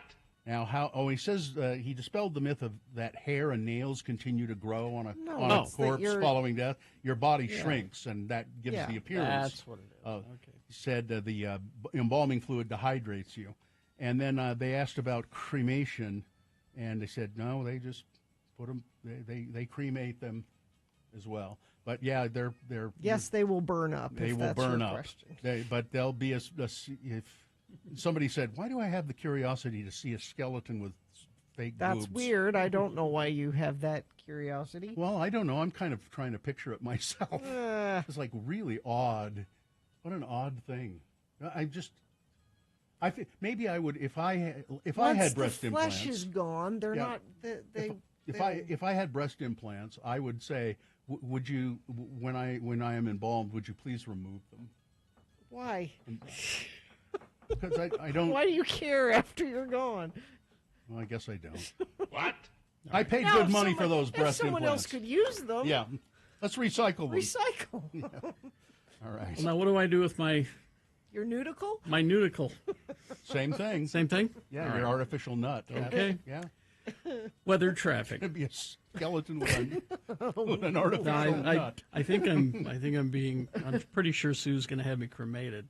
Yeah, I think it'll just burn up. Yeah. So today, enjoy it. It's the coolest it will be for quite a while, I'm afraid. 94 for a high today, sunny. We're done with all the thunderstorms and everything that we had. Crazy hail. Did you see pictures of the hail they had out in Tooele yesterday? Really? So that's today. Then tomorrow, 100. Saturday, 103. Sunday, 104. Excessive heat watch in effect until Monday night, it looks like. Unfortunately. Fortunately, though, traffic's looking great. I have no accidents to tell you about, no hail, no things in the road. If you see something, you can say something and text us. And I'll pass it along. 33986 is where you do that. Win a Prime IV Hydration Wellness Primary IV Drip like the Immunity Armor Drip, the Revitalizer, or the Myers Cocktail, including free consultation, full body massage chairs, and oxygen. Text the word massage, MASSAGE, to 33986 now to enter to win. All right, it's time for Boner Candidate number 3. You can learn to do anything on YouTube. A Colorado man has gone viral after filming his doctor watching a video tutorial on how to bandage a foot properly. Joshua Bowman was in the hospital after suffering a bad sprain and a small fracture in his lower leg from a skateboarding incident and needed to have the area bandaged to prevent further damage. POV, my doctor watching a video on how to wrap an ankle before she wraps my ankle. The young skater captioned his TikTok video earlier this month. The short clip went viral, amassing more than 1.4 million views and sparking public panic about whether some doctors are qualified for practice. Now, Bowman has spoken out about the surreal experience, saying, well, I'll tell you what he said in a minute, but what would you think? You see your doctor watching a video about how to wrap your ankle. When you first said this headline, I thought it was like surgery or something. I mean, wrapping an ankle. It's just an example. I mean, maybe there's a doctor who's, I watched some videos of when I had my knee replaced. Yeah. I watched videos about how that was done, and they're very detailed. They're videos that doctors use to. So, what if your doctor was watching a video about how to, replace your knee? Or I would think something as basic as wrapping a bandage around a foot. He probably shouldn't need to watch a video about that. That seems pretty it's like Boy Scout 101 almost. That's what I would think. But now the guy who had his ankle wrapped has spoken out about it, saying, I wasn't worried about it. I just started laughing. It didn't bother me or make me nervous. We all need refreshers on how to do things in our jobs. So I thought, well, it's just normal. If anything, it actually took my mind off the pain and injury in a good way, he said. I needed a little laugh, and I'm thankful for that moment that the doctor was simply doing her job. But I don't know. You decide. Okay. Boner Candidate number 3. You can learn to do anything on YouTube. Let's review the first 2 and vote. Boner Candidate number 1. Marjorie Taylor Greene brings porn to the proceedings. showing pictures of naked Hunter Biden at an IRS whistleblower hearing. Boner candidate number 2, oops, an emergency slide falling off of a plane and hitting a home in Chicago. And boner candidate number 3, you can learn to do anything on YouTube. All right. Here we go. It's time to vote. Boner of the day, 1, 2, or 3. Remember your candidate number, the one that you think should win. Put that single digit, 1, 2, or 3, in the message of a text. Text that to 33986. Most people vote that way. It's easy. Or you can call Dawson in the producer's booth. He will happily take your live voice votes at 877-602-9696. Or you could go online, x96.com, look for the box that says Boner of the Day, July 20, 2023. If you don't see that box, refresh your browser. It'll appear. Click and vote.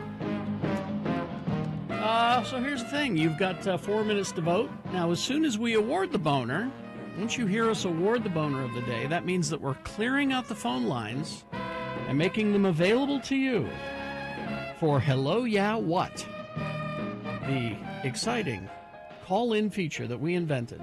You can call and talk to us about anything. Ask us questions, whatever. 877-602-9696 is the number. All right, let's go. Vote for your boner. Here we go. ADS and Karl Malone have teamed up and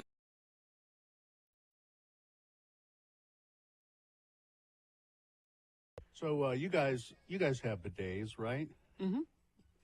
I have experienced a bidet. I do not have one in my house. So I have one in my house, and I've come to prefer it. And I mean, there are 3 toilets in the house.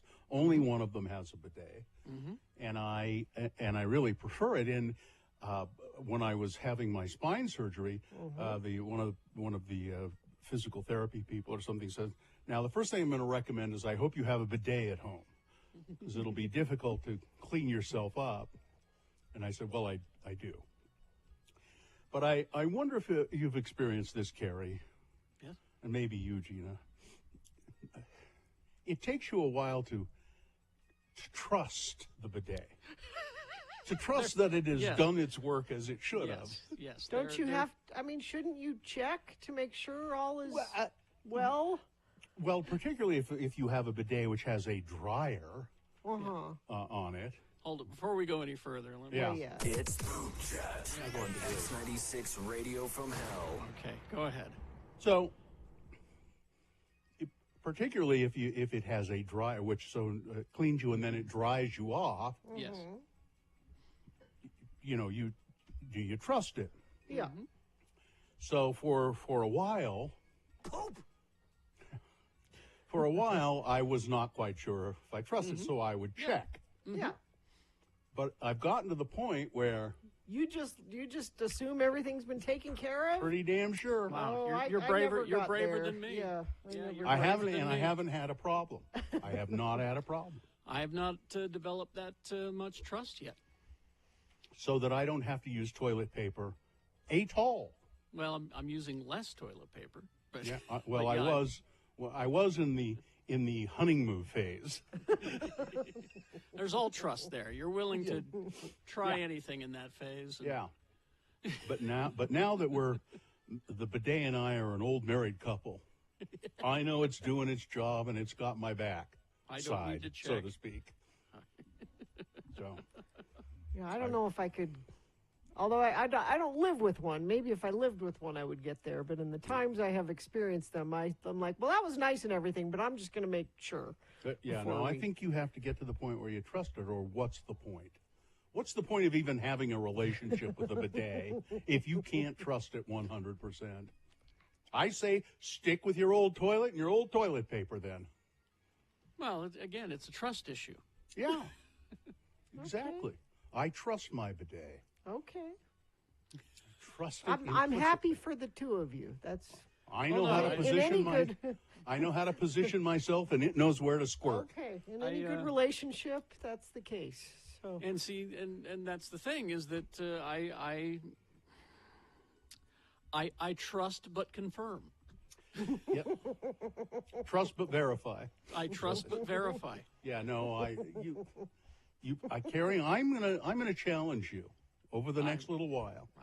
I would be spending that next few hours afterward just are you sure it wasn't uneasy? Yeah. You know.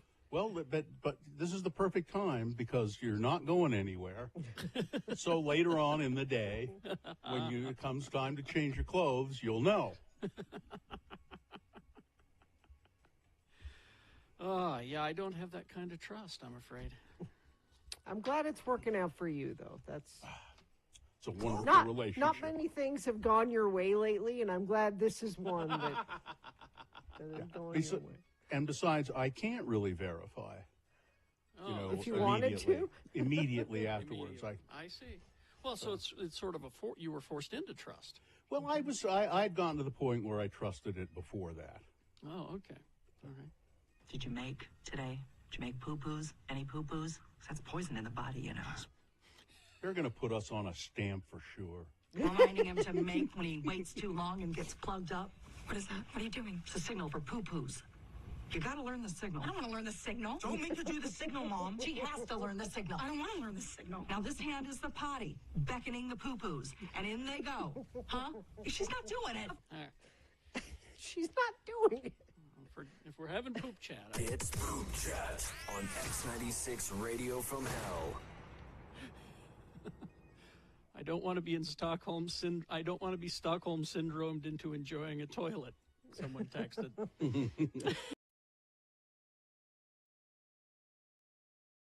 Before we award the boner, just a reminder: Hello, Yeah, What begins as soon as we award the boner. Your opportunity to speak to us about anything. 877-602-9696. Line up now for Hello, Yeah, What? Very few morning shows would afford their listeners this opportunity. I think it's foolish. It's probably suicidal, yes. All right. But let's award Boner of the Day now. And it's brought to you in part by roasted pineapple and shrimp tacos. And Fat Jack's Burger Emporium, home of the Joseph Smith Fan Club Mormon-approved burger and the new Secret Boner Burger. It's not on the menu. That's what makes it a secret. You have to ask for it special. Pepper Jack, candied bacon, Chipotle Ranch, the thing that dreams are made of. Fat Jack's on West Temple, 2nd South. Well, there really was not any contest at all. I didn't think there would be. People were pretty outraged about this. Yeah, and rightfully so. Because it had nothing to do with what they were meeting about. Marjorie Taylor Greene bringing photos. I heard somebody in the room, the naked photos of Hunter Biden, several of them apparently, mounted on big whiteboards. And I heard somebody in the room say, is it really proper to think of her? She has interns in her office going through these photos, deciding which one is the most salacious. And Jamie Raskin, who I love, Jamie Raskin. He's very good. And his statements on this were, the Hunter Biden, his brother died, and he went off the deep end. Fell into a drug addiction. He bought a gun and he shouldn't have. He cheated on his taxes. Sad. He cheated on his taxes, but he did, and he's pled guilty to that, and they're taking care of it. Why are we here? Yeah. Boner candidate number 1 was the winner. 156 votes. That's your Boner of the Day for today, July 20, 2023. Now qualified to be Boner of the Week. Here we go. Hello, yeah, what? It's brought to you by Festival Favorites for Utahns for free, Sundance Film Festival's local lens, bringing a series of free film screenings July 26th through the 29th to theaters and outdoor venues in Salt Lake, Park City, West Valley, and Oakley. View the lineup and reserve your seat at sundance.org/local-lens. Hello, yeah, what? This is your chance to call 877-602-9696 and talk about what you want to talk about, or ask us anything you want, or say, how come you guys always do such and such? Whatever Hello, it is. yeah, what? You can promote things, you can, whatever. Just 877-602-9696. It's the free-for-all we call Hello, Yeah, What? Yes. All right, we'll start with Daniel. Hello, yeah, what? Morning, Daniel. Where are you calling from? Oh, sorry, Daniel. There we go. There, we got you now, Daniel. Where are you from? Eagle Mountain. Eagle Mountain. Okay, what's up? Yep. I was just wondering why 95.9 has been off the air for over 2 weeks.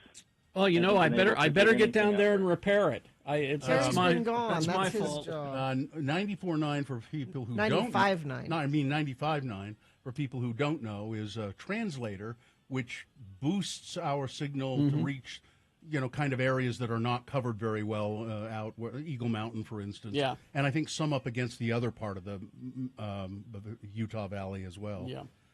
And we don't know, Daniel, is the short answer. I didn't know it was off for 2 weeks. Okay, I sent in an email. I sent an email to Todd. I've texted several times. I love listening to you guys every day, and I don't mind using the app, but when I drive, I prefer to listen in my car. Well, this is potentially a problem for us as well. We'll have to. We'll look into it. We'll get on it today, Daniel. Awesome. Thank you. Okay. All right. Yep. I'm glad you care. Yes. 877-602-9696. That's probably why we don't have any other phone calls, because what is it, 99? 95.9 95.9 is out. That's probably why people are not calling Hello Yeah What, because they can't hear us. 877-602-9696 is the phone number. You can also text questions in. We prefer your phone calls, but we'll take your texts at 33986. I want to know, Carrie, did your seat work on the plane? Because the last time you came back from Hawaii, you had a seat that didn't work. I did not fly Delta One on either of these because, well, you didn't pay for it. Government paying for the flight. Federal government. They stuck you in the back, and didn't they? They stuck you with the rabble. Contrary to what people believe, the federal government always goes cheap. They don't get do the luxury stuff. And somebody asked me, "Was your hotel at least on the beach?" I went, "No." Like you About may a as mile well away. not have been in Hawaii. I can show you a picture. My window faced a mountain. I was not even looking at the beach. Was it Diamond Head? No, couldn't even see Diamond Head from where I was. But anyway, let's go to Meg the manager. Hola. Hello, yeah, what? What's up? Are you at work? Hi, guys. Hi, you at work? Yeah, of course I am. Mm-hmm. Where else do I ever go? She's managing. Mm-hmm. I missed Things That Must Go the other day, so I just wanted to do a live one, if that's okay. Sure. Mm-hmm. I've got three things. I have a rock chip in my brand new to me truck. That must go. Oh. And Gina, you and I were both having heart issues, so that also must go. Yes. And because of my heart issues, I can't exercise, so my big fat gut must go as well. I'm with you, Meg. Mm. Well, you still wearing the monitor, Gina? No, I wore it for a week. I turned it in Monday, and I checked yesterday. I'm like, so? And they're like, well, we haven't read so I haven't heard yet. Oh, okay.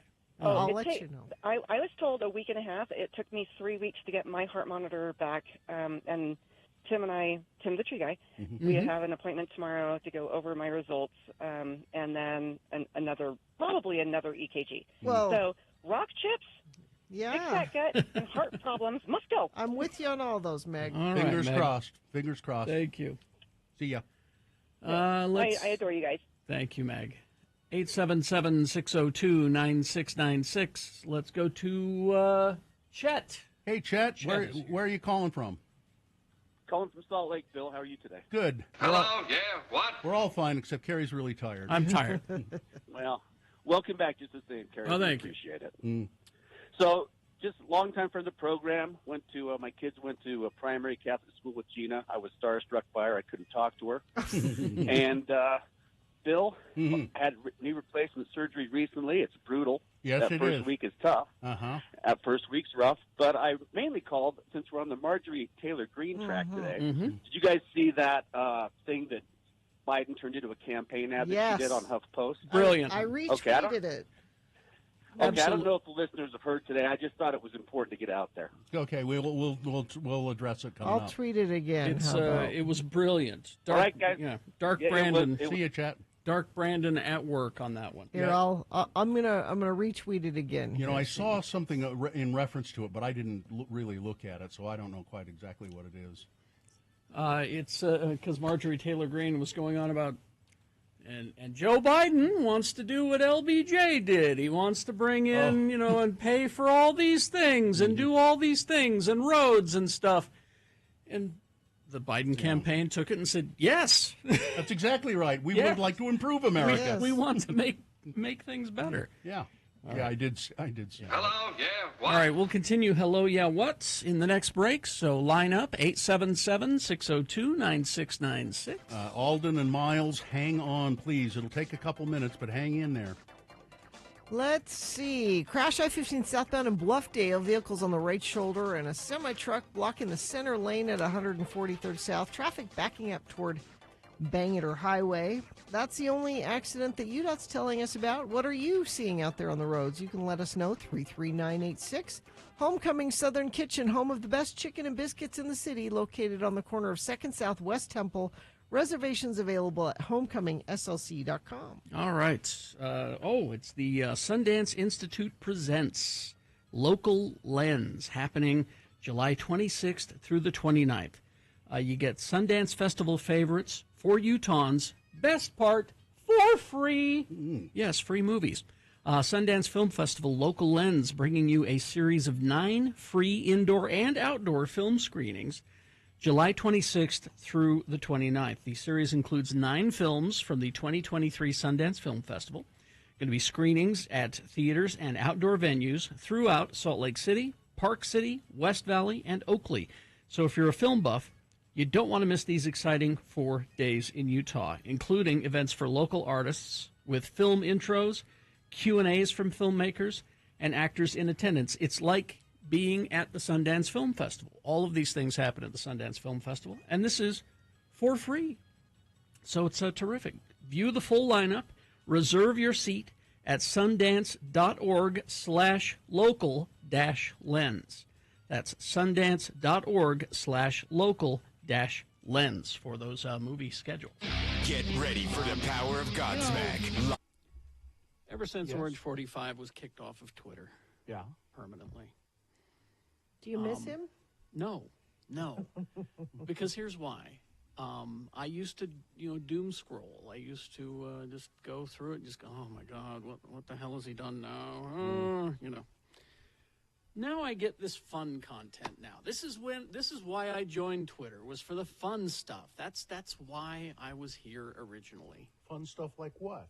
Like this. You can always count on Geek Twitter to, well, mostly outrage me, but occasionally surprise me with this wonderful little exchange between some geeks here. A poem. Okay. A poem. And then 2 follow-up poems. Roses are red, violets are blue. You'll never pass the Kobayashi Maru. I'm sorry. It's a Star Trek is. reference. It's a battle maneuver, and it's a test that they give you at Starfleet Academy that you cannot win. And the purpose of the test is to teach you what it's like to deal with a no-win scenario, an unwinnable situation, unwinnable scenario and so you have to be, as a captain, be able to face death and. And of course, Kirk was the only one to ever successfully. Of course. Well, and here's the follow-up. Roses are red. Visit Ontario. I don't believe in the no-win scenario. Then followed up with, roses are red. Some tulips are black. You can bypass it with a Kirkian hack.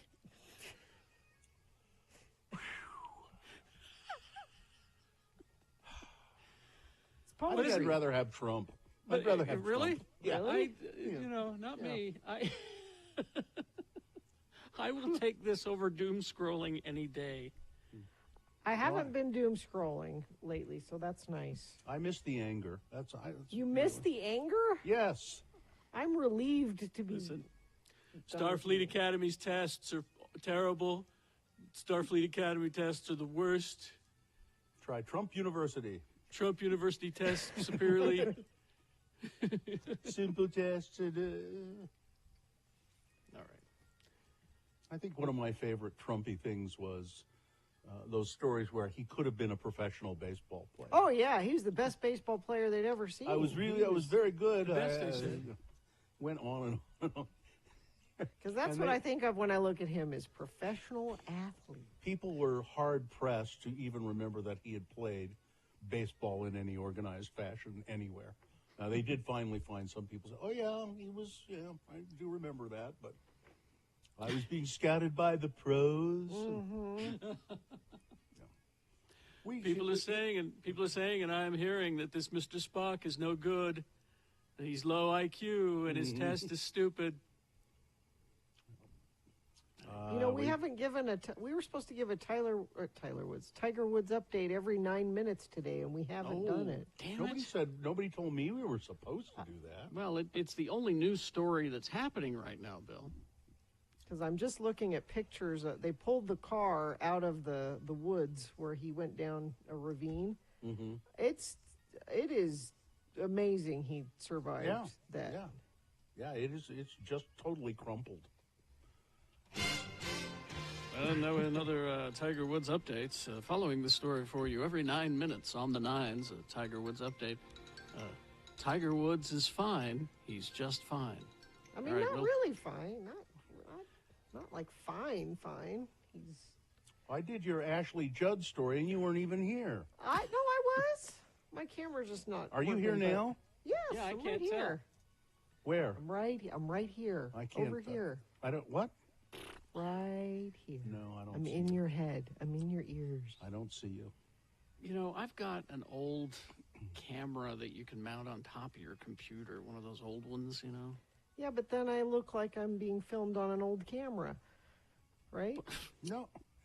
Just Gina, go to the web, and what I did, I've got a nice. It's an HD Pro Logitech camera. I think it was $28. Yeah, it wasn't much at all. That's what I use. I plug that into my computer, and it's got a long cord. All right, 8:06. We continue with that innovative radio feature. Hello, yeah, what? In a moment. Brought to you by, don't miss American Roots music superstars, the Wood Brothers, with the Little Smokies, Thursday, July 27th, under the stars at Red Butte Garden. Get your tickets now at redbuttegarden.org, or maybe you'll win some from us. Text the word BROTHERS to 33986 now to win. All right, thank you. The lines are full, but keep trying. You can still get in. 877-602-9696. It's that innovative radio feature that we invented. Hello, yeah, what? And we'll go to the phones now. We'll begin with Miles. Hello, Miles. Hello, yeah, what? Hello. Where are you, Miles? Right now I'm on the University of Utah campus. Okay, go ahead. And I got to tell you, if you're not into parades or pioneers, maybe this weekend come and see one of our final 4 performances of Kinky Boots at the Egyptian Theater in Park City. We'll replace your pioneers with drag queens. You'll love it. Who's playing the lead character in Kinky Boots? That would be Andre Marquis, and let me tell you, him with Alma Lambden, they are just absolutely crushing it. It's such a great show. It's a difficult role, and it's a long play, as I recall. Mm-hmm. Yeah, it's not quite as long. I mean, the first act definitely is a little bit longer, but, you know, there's so much dancing and music. The music was written by Cyndi Lauper. 6 Tonys. This flies by. High energy, well worth the views. All right, so it's the Egyptian Theater in Park City, and I suppose you can just search that online and find tickets. So they're still available. Yep, or go to parkcityshows.com. We're selling out, but there's still some seats left if you're interested. Okay, thanks, Miles. Thank you, Miles. See ya. Thank you. All right. Let's go to Alden. Alden, good morning. Hey, am I on now? Yeah, you are. Where are you calling from? I'm calling from Ogden. Okay. What's up? Downtown Ogden. Well, I don't even know where to begin. I'm just struggling in life lately, and I just feel kind of lost. I'm just hoping maybe the kindness and comfort from you guys could kind of help me navigate this stressful life that I'm living. Well, can we go to the next call? Let me help you, Alden. I agree. There you go. So I'm considered high functioning on the autism spectrum, and that just makes me hard to maintain interpersonal relationships. Yeah. It doesn't matter if it's professional with your boss or dating or with my mother. I just have a hard time with that. Yeah. Do you have trouble with empathy, Alden?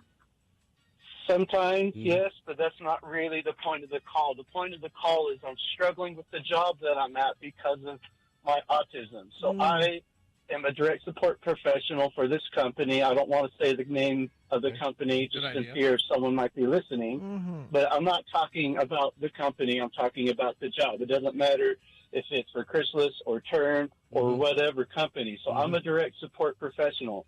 I work with severely disabled patients. We're talking people with the IQ of like 50 or less. Oh, man. People that can't communicate their needs, people that can't understand right from wrong, people that don't say please or thank you. Yep. And it's getting to the point where it's like I got an interview or whatever, an evaluation with my boss, and she said, you are the best hire I've ever had in my 20 years of working here. But the problem is this company it doesn't matter the company. They just keep demanding out of direct support professionals till they get to the point where they're just burnt out. Yeah. And for me, like, I'm depressed to the point where I'm getting suicidal thoughts. Alden, now. Your mental health at this point is more important than the job. Yes. So bear that in mind. And So have you communicated this to your supervisor? A little bit, No, but it's kind you- of getting to the point where I think I'd rather just find another job because my pay is directly determined by the state, and the state doesn't want to fund health care. Okay, Alden. Then do that. Either do that, or but maybe be frank with your supervisor. Yes. As frank as you were with us just now. Exactly. Say, this is what's happening to me right now. This same and convo. I need Yes. a break. I just need a little break. That's all. Well, I do have a break. I'm getting the next week off, but I had a job interview with Cascade Collision, and they'd be training me to become a body tech and paint, and that's something that I used to There do in you the go. past, and that was the last time I've ever been at a job and was truly happy. There So you that's do it. kind of where I'm at. Then That's do your it. answer. That's what you should do. Yes. Then do that. So? Yeah. Yeah. You've got options. Do it, Alden. That's pretty good. You've got options. You should be glad. Yeah, I'm real thankful. The guy who interviewed me, he seemed like a pretty good guy. He All was right. pretty excited to interview me and pulled up Good my luck resume. with that, Alden. Okay. Alden, Alden, let us know how it goes, yes, all right? please. All right, will do. Okay. Hang in there. Hang in there. Bye-bye. Okay, thanks. All right, we'll talk to Jay. Jay? Hello, yeah, what? Hi, Jay. Good morning. Good morning. This is Jay from Pleasant Grove. Thanks, Jay. What do you got? So, do you remember about a decade or so ago when WWE, No. the world of Sorry. Go ahead. 10 years ago, no, I don't. wrestling? Okay. Well, it was a time where everybody was concerned about people for a little bit, and then they asked the WWE world if they were being serious, and they were just like, "No, it's just production value. You guys are all suckers." Well, that's not exactly what No, they that's said. not what they said. said. They just sort of fessed up and said, "Yes, it is a show. Entertainment. It's a show. It's a show. We I'm wondering when script it. politics is going to do that. Well, It's all a show. we script this, ladies Believe and me, gentlemen. I wish it were a show. Yeah. More You know, folding I mean, chairs you in can be politics. fans. Yeah. Well, Jay, that's an interesting thought. Thanks for bringing it up. Thanks, We'll Jay. see you. Thank you. Have a good one. We'll see All you right, later. Thank you. All right, let's go to Heather. Hello, Heather. Hello, yeah, what? Where you, Hi there. Hi. Hi. Where are you calling from? I am calling from Ogden, Okay, go ahead. from North Ogden. Yeah, so I was listening to that little funny bit right after the commercial break about the brain tumor. Yes. Oh yeah. I'm a brain tumor survivor, so I was like, maybe I need to call in. That's fine. We were calling out to you. How are you It doing? was a sign. I'm doing good. So mine was actually a different type of tumor, so it's in layman terms called an acoustic neuroma. Mm-hmm. And the first signs I had, I actually thought it was my ear because I got into a car accident. So I started losing my hearing, and it sounded like Scrabble pieces, like just thrown out there and confusing my good ear. Yeah. Yeah. Okay. And then I started to go paralyzed a little bit on my left side of my face. And they said that this tumor that I had does that. And yes, I do have a hole in my eardrum. So they had to remove my entire ear on my left side, all my hearing anatomy, just to prevent meningitis of the brain. Wow. And then they went in, and 4 months later, they did the brain surgery, which they went back in through the closed up ear and then drilled in through my skull for 4 hours. And Wow. Stressful. Yeah, You so sound great, major though. surgery. I'm so nervous. I've been listening to you guys since I was a kid, so I'm like, oh. Can I got ask a you? little star. Can I ask you a Stuck up. weird question? So if Absolutely. they removed your ear, do you have a prosthetic ear? I do not. So 'Cause you what can they get did them, is, right? They probably just folded it over, right? What they did is they pulled all of the skin out from my middle ear and pulled all that out, and then they took the fat. They took a fat graft from my stomach, and then they packed my skull with that and my ear, and so my stomach is not a very good stomach anymore. But wow, but it looks like you kind of have an ear anyway.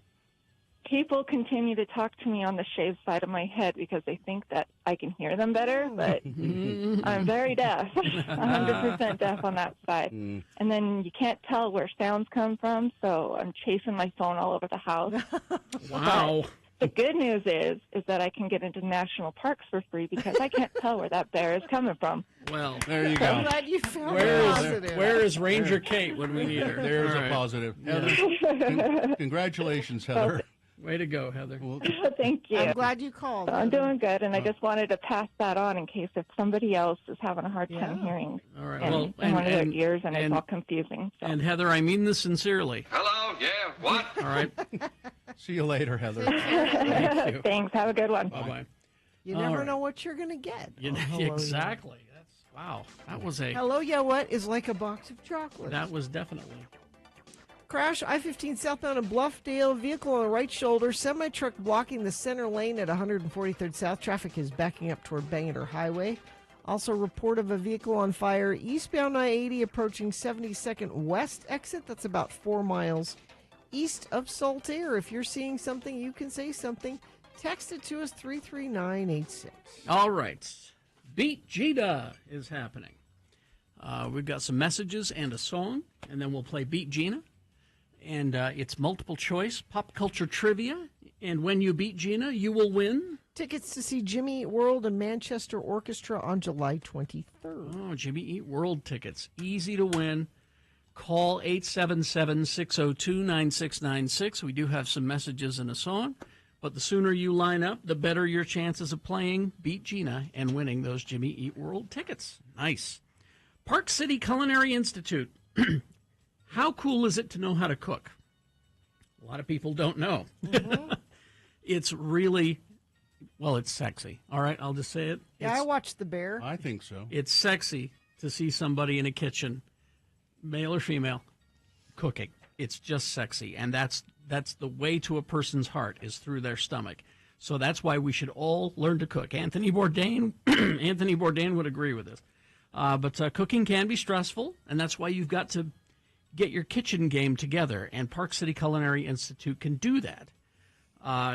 They can teach you how to cook. They can teach you how to make it easy and tasty and effortless, practically. Learn the culinary arts at Park City Culinary Institute, Salt Lake City campus. You can effortlessly plan your meals, confidently make your food look good and taste great. It's going to be fast, easy, better, and fun. Your family and friends are going to love what you make. You don't need to aspire to be a pro chef. Just learn to cook like one. Park City Culinary Institute in Salt Lake offers short and affordable programs, part-time courses, night classes for busy people. You can finish in as little as 5 weeks. Go to the Salt Lake City campus at 1484 South State Street, or better yet, go to parkcityculinaryinstitute.com, take a look around, and register. Homelessness is not just a grown-up problem. We're having second thoughts because people will assume that's why we named him Donovan, and it's not the case. And they picked it long before. Yeah. Just parenthetically, there's a news story today that says 109 parents have apparently in 2018 named their baby Tesla. But I got an email from our former organized intern, Sarah Spain, about baby names. Okay. Said, I enjoyed listening to that letter from the woman who would like to name her child Donovan. I had a similar situation about 10 years ago. Despite the fact that my husband has repeatedly begged me to stop comparing our dog to other people's children, he's not here right now, so I'm going to do it. So they don't have kids, but we adopted a 2-year-old JRT. Jack Russell Terrier. Ah, yeah, very good. Thanks, Carrie. Carrie speaks dog. From the Humane Society in 2010, and her name was listed as Belle. Now, I feel strongly that dogs should have 2-syllable names. You should feel strongly about nicknames and full titles notwithstanding, and so I changed it to Bella. trying to keep it as close to her original name as possible. A friend told me several years later that dogs are named like hurricanes as they come to the shelter. They just give them a name. Yeah. You can change it to whatever you want. They just give them a name because they want to call them something, but it's not that they respond to it necessarily or anything. So if you recall in 2010, Twilight, the sparkly teenage vampires, was very popular. And every person asked me if I had named my precious fur baby after that awful character from those books. I would posit that it's an actual insult that someone would think I would stain a creature with the name from the book series than someone thinking that you would name a child after, as Gina pointed out, a wonderful, generous human being and basketball player. Yes. However, years have passed and not one person asked me if I named her after Twilight anymore. The question I get asked more often now is whether she is male or female, and my favorite response to kids especially is that her reproductive organs were removed, and I've never been able to ask her how she identifies, so I'll just call her Bella and don't worry so much about the label. Like that. As Bill mentioned, in the time young Donovan is in school, not Donovan Mitchell, but the kid, Spida Mitchell will probably have retired. Regardless, Donovan is a lovely name. It isn't like Avery, Office Products, or Stockton. Malone has a middle name, sure, but as a first name, some people shouldn't be. Malone as a middle name, sure, but as a first name, some people shouldn't be allowed to procreate. Or Zebulon or Elzard, hand to Thor. I absolutely attended school with both of those. Really? Wow. Yeah, Elzar and Zebulon. Or many of the other asinine names that people come up with to make their kids different. All it does is make each school year difficult as the teacher and new friends try to figure out how to say and or spell the name. So you shouldn't care what other people think. If 5 people think you named them after a great person and a basketball player, so what? At least it isn't someone who is a real turd. My name is Sarah every day. And every day I want to smack Sarah Huckabee Sanders for smearing our good name. That's right. You'd be hard-pressed to find a name for a child that doesn't carry with it someone who had it before. Good luck. Hope you get lots of sleep before August. I don't know why before August. Don't know. I don't know. Is something happening in August? Do we not know? I don't know. Does she know something we don't? Maybe. Oh, no. She's talking about the people whose baby's going to be born in August. She's not talking to us. No. She's talking to them. Okay, good. Confusing. She says, adopt, don't shop. Love the show. Gina, you don't ruin anything. Love your former intern, Sarah. You know, I was at that graduation this weekend, so you spend 3 hours listening to names being read. There were 2 princesses. The name Princess, and one of them, middle name. What? Leia. Really? Princess Leia. I thought they didn't say the middle name. No, I said some of them. Don't they know that she's a general? General Leia. Well, it's Sanderson. Not a princess anymore. But there was an actual Princess Leia. Wow. And a lot of Emilys. Emilys. A lot of Emilys. You've gotten a lot of crap over the years for naming your kid Festus. I have. Yeah. He was the only one in his class. Festus, it's a biblical name. And people spell it wrong all the time. They spell it with an IS. No. On his birth certificate, it's US. Festus. It's a biblical king. Look it up. King Festus. It's true. But yeah, if you want to run your baby names by us, email them to us, radiofromhell@x96.com. Yeah, if you have any doubts about baby names or you're having a hard time coming up with one, my go-to name is Shlomo. But there's a chat room. I know a guy named Zoltan Kolazar. Oh, poor guy. Well, he's Hungarian. I don't know. I think that's Zoltan is a name that they give kids in Hungary. A friend named Rachel was an elementary school teacher. One year, her bad student was also named Rachel. She spent every day yelling at herself. Rachel! Yeah, don't ever talk to teachers about what your baby name is, because inevitably they've had someone in their class that was the terrible kid has the. So don't run it by teachers. You'll never be able to pick a name because they all have. Oh no, that's. I had a bad Thane once. A bad Thane? Thane.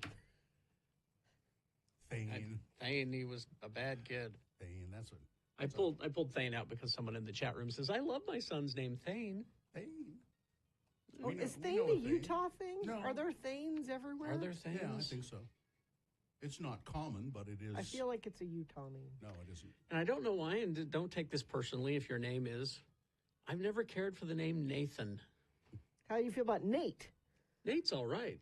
For some reason, Nathan. I've just never cared for that name. I saw our friend Nathan from the mattress firm. He now works at RC Willey. Seen Nathan? He's a nice guy. He's a good dude. Yeah, I've never cared for the name. Like I said, don't take it personally. It's something wrong in my brain. All right? I'm looking up Thane, Gina, just to see. But how popular is I don't know how popular it is. Well, if it's very popular, then it must be everywhere. Well, no, I don't know that. I know a dude named Christian Shank. The hell? The last name Shank. There's just no right name, I think.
Name.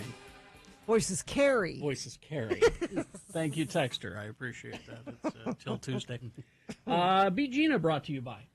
Brought to you by Platinum Toys. Escape the world in an immersive gallery of nostalgia. Go back in time. Reconnect with the youthful version of your soul at Platinum Toys. Visit their stores in Provo or downtown Salt Lake. Follow Platinum Toys Utah on social media. Classic Ninja Turtle toys there. Pick up your Ray Fillet. If you know, you know. And it's time once again for another episode of Beat Gina, the game show that everybody loves. I'm announcer Johnny Ola with a meaty new idea from the folks at Armor Star. Well, it's ribs in a can. Ooh. That's right. 2 1/2 pounds of all smoked, sauced, and cooked royally good ribs. No ordinary spare ribs, but ribs specially selected, specially cut. Nice. Slim, in-bone, heavy on good, rich meat. All smoked. For meat this good, only the best will do. So we use sweet hickory smoke, a mellow drift. All sauced, and this barbecue sauce never saw the inside of any bottle. Wow. 9 special ingredients in 6 worldly spices. All cooked, nothing for you to do but heat. The big 2 1/2 pound can serves 3 to 4. If you're looking for the cheapest ribs, then forget it. Don't come to ours. If you're hungry for the meatiest ribs, then come a runnin'. Armor Star, fully cooked, ready to serve ribs in a can. And now, if you're ready for the meatiest game show in town, hosted by a man who is always smoked and sauced, well, Kerry Jackson. Thank you, Johnny Ola. You're welcome. Let's see. The randomizer has picked your contestant, Gina. You'll be playing against Mike. Hi, Mike. Today. Hello, Mike. Hello. All right, Mike, we're going to toss a coin to see who goes first. It will give you an advantage in the game. Heads or tails, call it. Tails. Coin toss app says tails, Gina Barberi. Oh, you're one step closer to winning these tickets to see Jimmy Eat World and Manchester Orchestra July 23rd at the Lot at the Complex. I like your odds, Mike. So if you win, you get those tickets. But if she manages to claw her way back and win, what are you prepared to do in Gina's name? Donate some toys to the Road for Home for kids. Oh, Okay, excellent. thank you. Excellent. All right. Multiple choice pop culture trivia. It's potpourri because, well, I've been away. And that's what we will do. So the first question is for Mike. The topics will vary. The first question is yours. Multiple choice. If you answer it correctly, you get the point. If not, I will allow Gina to answer it correctly and steal your point away. Back and forth till one of you gets 3 points. Mike, first question for you. Steve Irwin trivia. The crocodile hunter? The crocodile Yes, hunter. the crocodile hunter. Steve, where is Steve Irwin buried? Where is Steve Irwin buried? Mike, is it 1, at the Australia Zoo? Is it 2, a Mar-a-Lago bathroom? 3, in the ocean? Or 4, the underground town of Coober Pedy? I'd say number 1. Australia Zoo. Yes, there you are. 1 for Mike. Now Gina. Gina? These next 2 questions are Malcolm McDowell trivia. Yes, we're digging deep. It's okay. Malcolm McDowell appeared in a South Park parody of Charles Dickens' classic novel Great Expectations. Okay. Playing the narrator and simply referring to himself as what? 1, a Canadian. 2, just a simple country lawyer, Judge. 3, a British person. Or 4, Spock, a dealer in Kivas and Trillium. A British person? British person, yes. 1-1. Mike, your turn. Mike, Malcolm McDowell trivia continued. What was his career before acting? Was it 1, a coffee salesman, 2, a bike salesman, 3, a dealer in Kivas and Trillium, or 4, a hen teaser?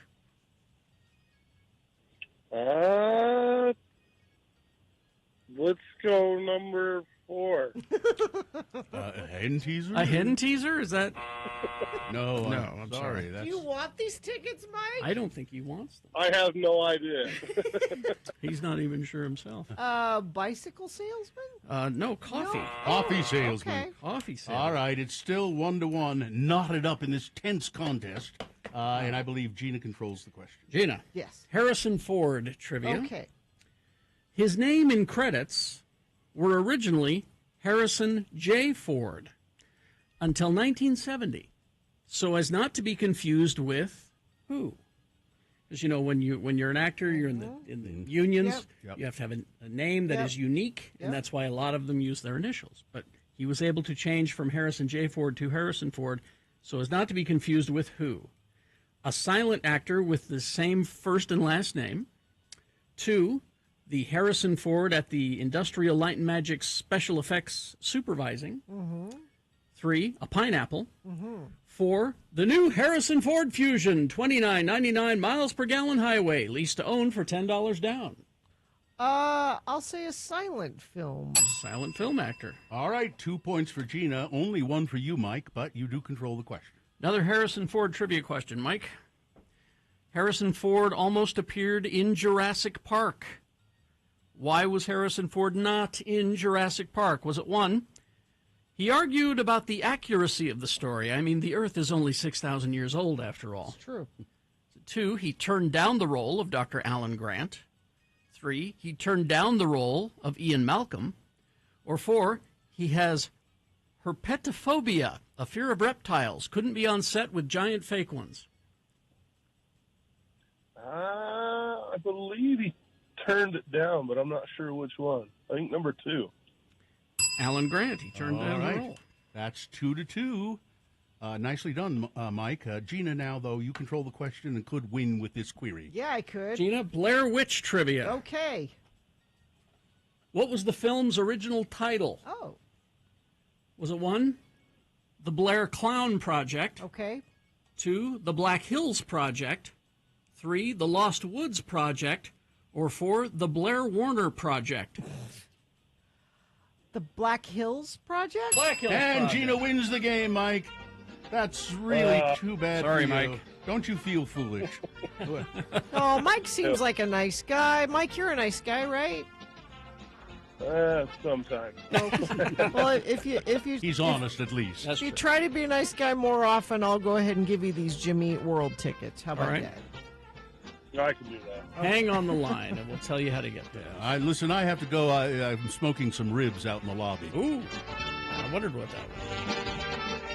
All right, Big Boy News now brought to you by Blast into summer with Clark Planetarium annual membership starting at just $35. You're sure to fill your summer with this out-of-this-world experience. Blast for all ages. ClarkPlanetarium.org for more information. 4 years into its existence, Skims, the apparel company co-founded by Kim Kardashian, has become a unicorn 4 times over. Really? I don't know why they put it that way, but there it is. Skims has raised $270 million in a new funding round that values it at $4 billion. Wow. The company plans to announce on Wednesday. I guess they did yesterday. That's up from $3.2 billion valuation investors gave the company last year. Ms. Kardashian and her business partner Jens Grede have sought to turn Skims into the next big apparel brand. It has now. I love mine, by the way. Are they very comfortable? I don't have any. I should, but I don't. Probably ought to get some. They're comfortable enough, and they keep it all held in, you know?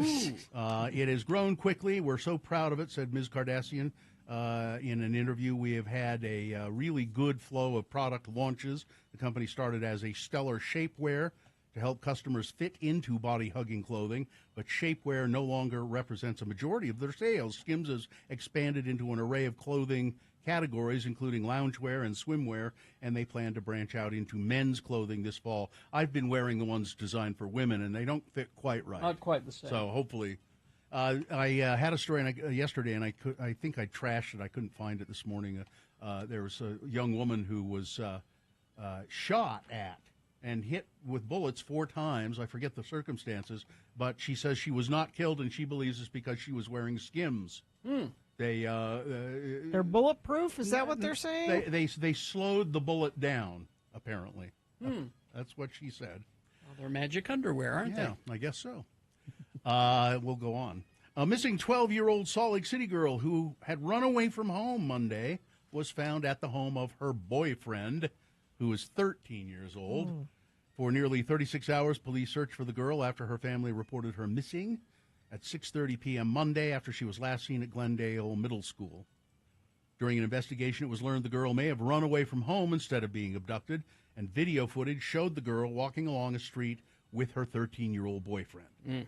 Officers were able to determine that there was no evidence to suggest that the girl had been kidnapped, thereby failing to meet the criteria for an Amber Alert. At 3:40 a.m. Wednesday, the girl was found safe at her boyfriend's home and admitted to having run away and had received assistance from the boyfriend. The police said that she didn't seem to be in any danger, no injuries, nothing. She had just simply run away from home. And that was good news for her family. This I found odd. Las Vegas Metropolitan Police Department continuing to investigate the death of rapper Tupac Shakur. On Monday, the department confirmed they had searched a home in Henderson, Nevada, as part of the ongoing homicide investigation. Officials said they had no further comment at this time, but Tupac Shakur was gunned down in Las Vegas September 7, 1996. A while ago. It's an open case, and apparently he'd gotten into a fist fight with a man named Orlando Anderson. Police said they believed Anderson got a gun and was taken to a BMW that Shakur was in. The vehicle was stopped at a red light. Shots rang out. Anderson was killed in an unrelated shooting in Los Angeles not long after Tupac Shakur, but they're still trying to answer questions in the case, which I think is fascinating. And just one quick item. This is for you, Gina. Constipation is linked to cognitive decline. I'm sorry? Not pooping enough is linked to cognitive decline and hard of hearing. I poop just fine.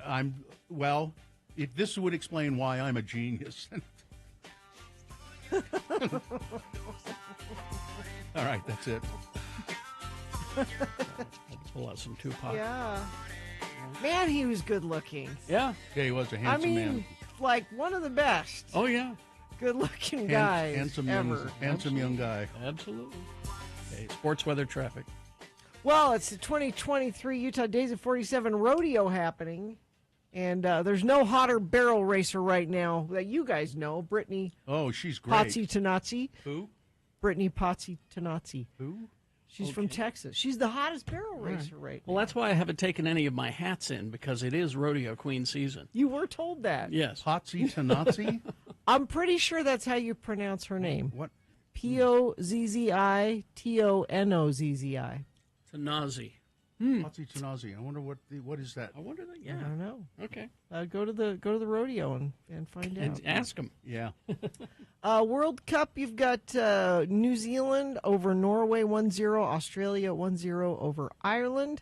United States plays Vietnam at 7 o'clock tomorrow. That's your sports. Weather, enjoy today, because this is as good as it's going to get for the foreseeable future. 94 for a high today. There is a slight chance of afternoon thunderstorms, not like we had yesterday, though. And then we get into the excessive heat warning. 100 and above for the next 5 days, it looks like. Could even set some records. Again, traffic we've got. Let's update this, make sure nothing new has happened in the last few minutes. Crash on I-15 southbound in Bluffdale. Vehicle on the right shoulder. Semi-truck blocking the center lane at 143rd South. That's it, though. Everything else looks like it's moving well, and you haven't sent anything in via text. You certainly can, though, if you see something. 33986. Brought to you by the State Room Presents, bringing you live music memories. Don't miss Lucas Nelson and the Promise of the Real, live on Sunday, July 30th at Sandy Amphitheater. Get your tickets at thestateroompresents.com. All right. Let's see, 8:40 right now. We'll take a break. We'll be back. I guess Gerke is going to be here. We'll see. Stand by for that. Ranlife.com/X96. I know somebody who's looking for you if you are a licensed loan officer. You want to know who it is? Who? Ranlife. Oh. They're looking for licensed loan officers. They're expanding their company, Ranlife Home Loans. With over 20 years of experience serving the mortgage community, Ranlife has established itself as a trusted name in the industry, and they are wanting to grow. They've done very well, and they think they can do even better. So if you're a licensed loan officer, they want you. Ranlife offers more than just a job, too. They provide really great pay, and also they have a respect for your off time. They know that you need time to recreate and relax, and so they have a great balance of work and off-work culture. Take the next step in your career. If you're ready to make a difference and join a team of driven professionals, send your resume today to apply@ranlife.com. Again, send your resume to apply@ranlife.com. Do it today. Get ready for the power of Godsmack live.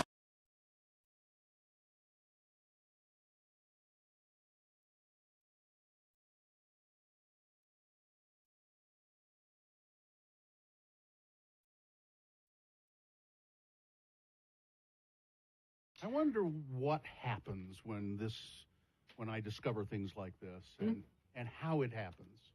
I was coming into the building today. I get out of my car. It's very close to the door. And I start walking up to the door.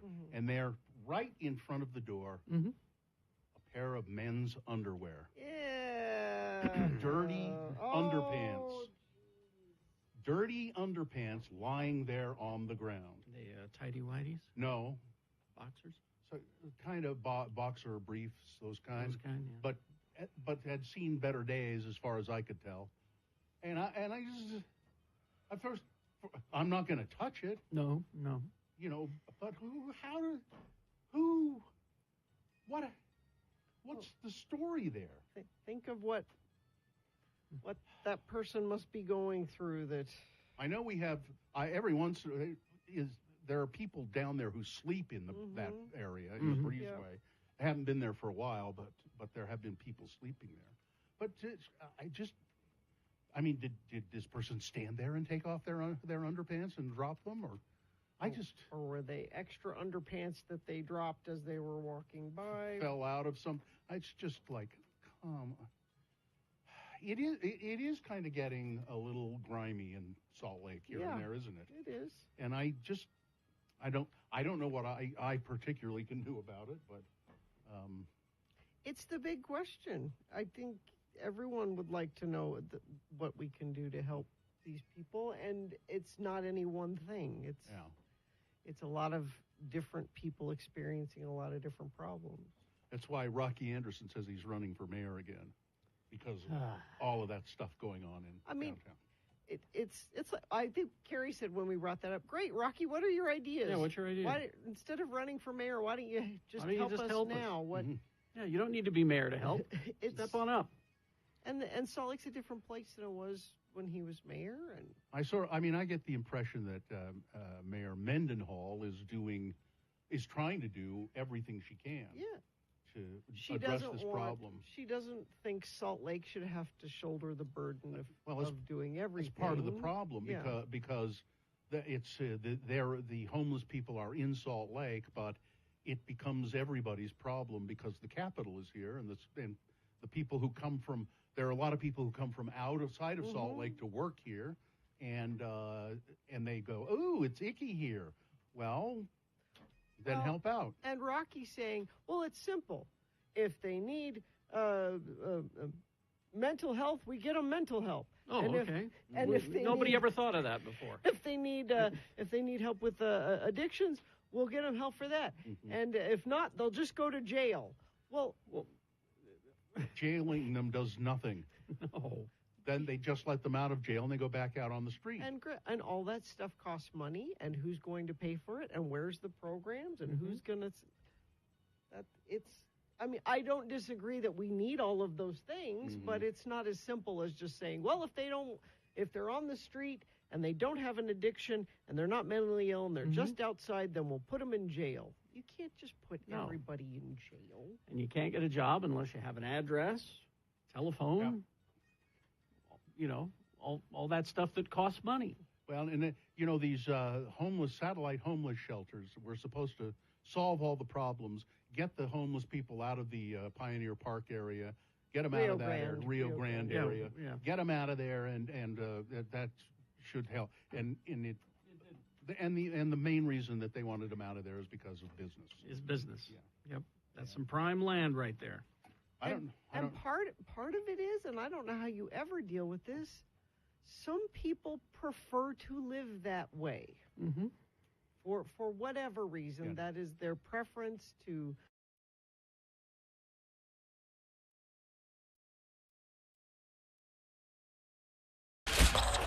Radio from Hell on X96. Well, here he is, Coob champion Robert Gehrke. I'm sorry? Columnist for the Salt Lake Tribune. He's here in the studio. Mr. Gehrke, good morning.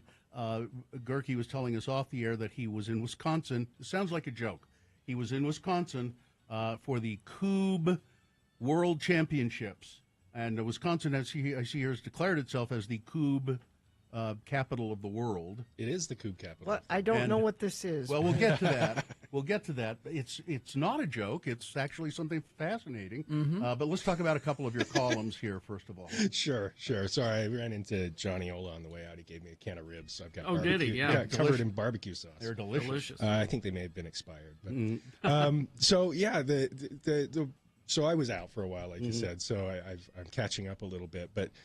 This announcement happened with the gondola, that they're going to build a gondola, and it seems like this was a foregone conclusion from the start. That's what I thought, Once money and power and influence got involved in this, once the governor wrote a letter and the legislative leadership wrote letters saying that they support the gondola, it was, and then there's all the people who are building at the bottom or own land at the bottom who stand to make money, and the ski resorts that stand to make money. Yeah. So it's frustrating because I think, as my colleague Jacob Schull reported this week, the UDOT won't say how many of the commenters wanted the gondola versus didn't want the gondola. Some counts say it's roughly 2-1, 60-30. But it's one of those things that, it's not a public vote, so that's the comments don't necessarily matter. But there are other options. We haven't tried anything else. We haven't established tolling up there. We haven't expanded busing up there. And who's going to benefit from this? It's going to be the people who already have money, who are going to make more money, and the people who want to ski on a couple weekends a year when the canyons are really crowded. The thing goes point to point, doesn't stop anywhere in the middle. So if you're a hiker, it's not going to do you any good. If you're a climber, they're going to damage some of the best bouldering up there. Yeah. And so all of this stuff sort of just perpetuates this Utah values, Utah way thing, where the rich get richer, the poor get poor. I did some back of the envelope math on what else we could have done with $750 million. Electric buses, maybe. We could have $4,500 a year is the average cost of a community college. We could have provided 160,000 years of community college to students. We made a big deal about $50 million to alleviate homelessness. 15 years we could have done that same amount of money, and it's just one of those things that's really frustrating. I'd like to think that this is not Utah's priorities, but they keep showing us that this is Utah's priorities. Well, they haven't really established where all of this funding is coming from. No, they haven't. And the resorts... This is years away, probably. Yeah, they're not going to start building for a couple of years. They are going to get tolling in there, and they are going to expand some bus lines, and some of that money is going to those projects. They're talking a longer time horizon. And so, to be honest, gondolas are pretty cool. It's kind of a cool concept to say we're going to have the longest freestanding gondola in the world. And will I ride it? I probably will at one point, just to do it. It's a carnival ride more than it is a transportation solution. But it's a $750 million carnival ride. Carrie, you probably remember The Simpsons, the escalator to nowhere. Yes. That's kind of what we're getting. It's our version of the monorail. And the monorail, too, yeah. Well, okay, there's that. And then you said something, you have a column about Threads and Twitter. That kind of blew up while I was away, and it seems like we finally have that alternative to Twitter that we've been looking for.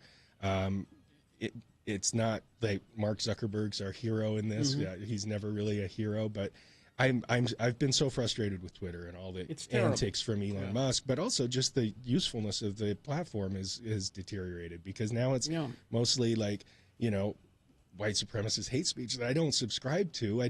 There's no reason it should show up in my algorithm. But there's does. So much of it there now. Yeah. And I've been using the block button as much as I use the like button lately. Yeah. So, I got on Threads. It's a little clunky. I wish it had a desktop version, but there's money behind it, and maybe this is the solution I've been looking for. I tried Mastodon. I tried some of the others, but it seems like Twitter's run its course.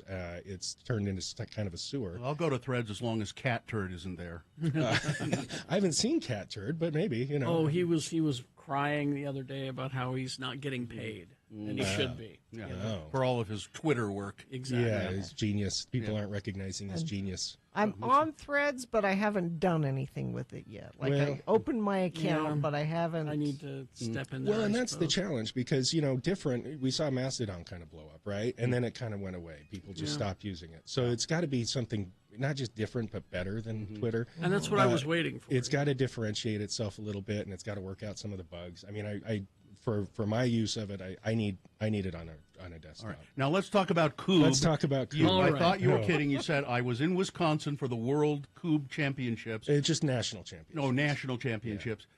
So first of all, it's KUB? KUBB. Yeah. What is it? Well, you can. There are a lot of videos on YouTube if you want to play. It's basically a yard game.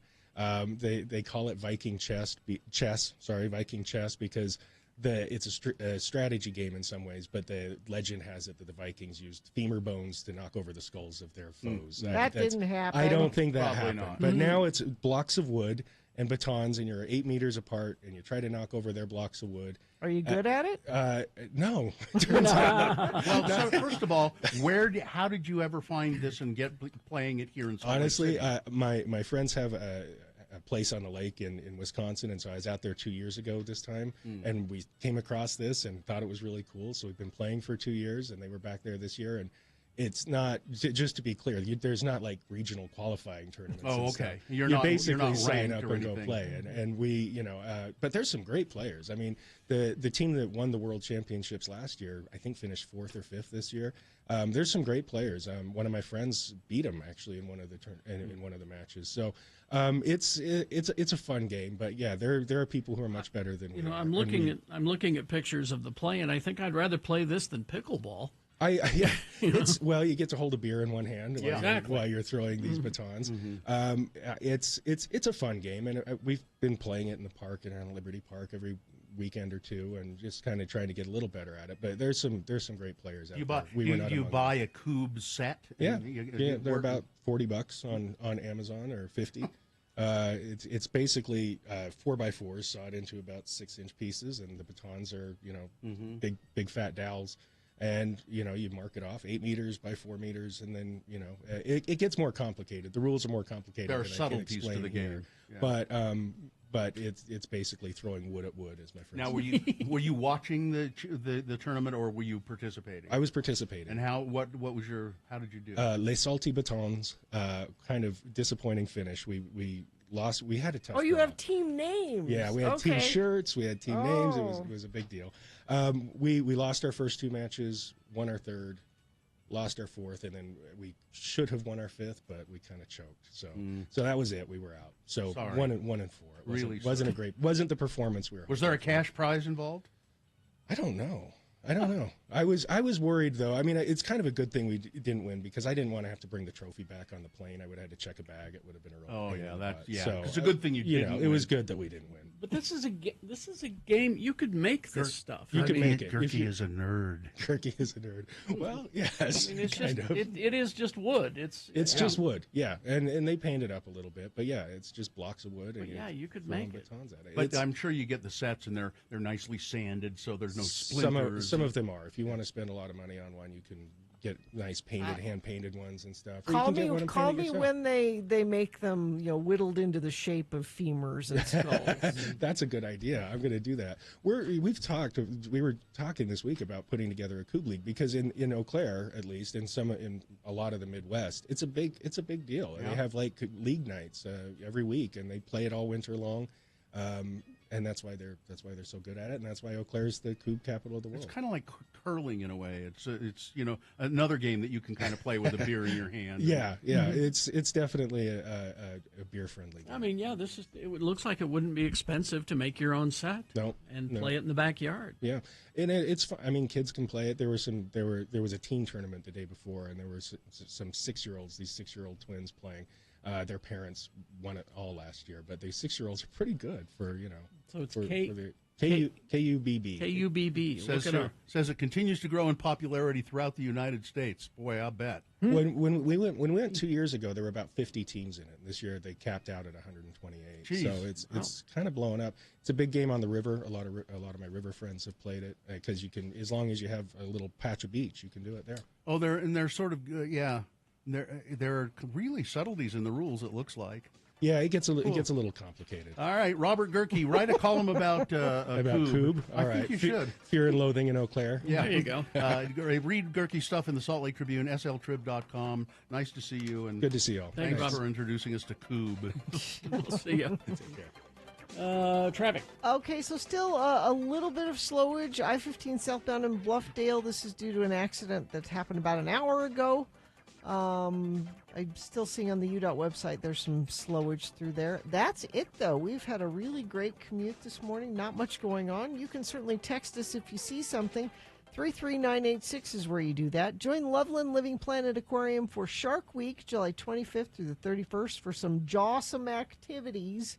Shark Week festivities include with aquarium admission. Visit livingplanetaquarium.org to reserve your visit. Man, looking at pictures of some of these Coob players, man, really athletic specimens. Oh, yeah.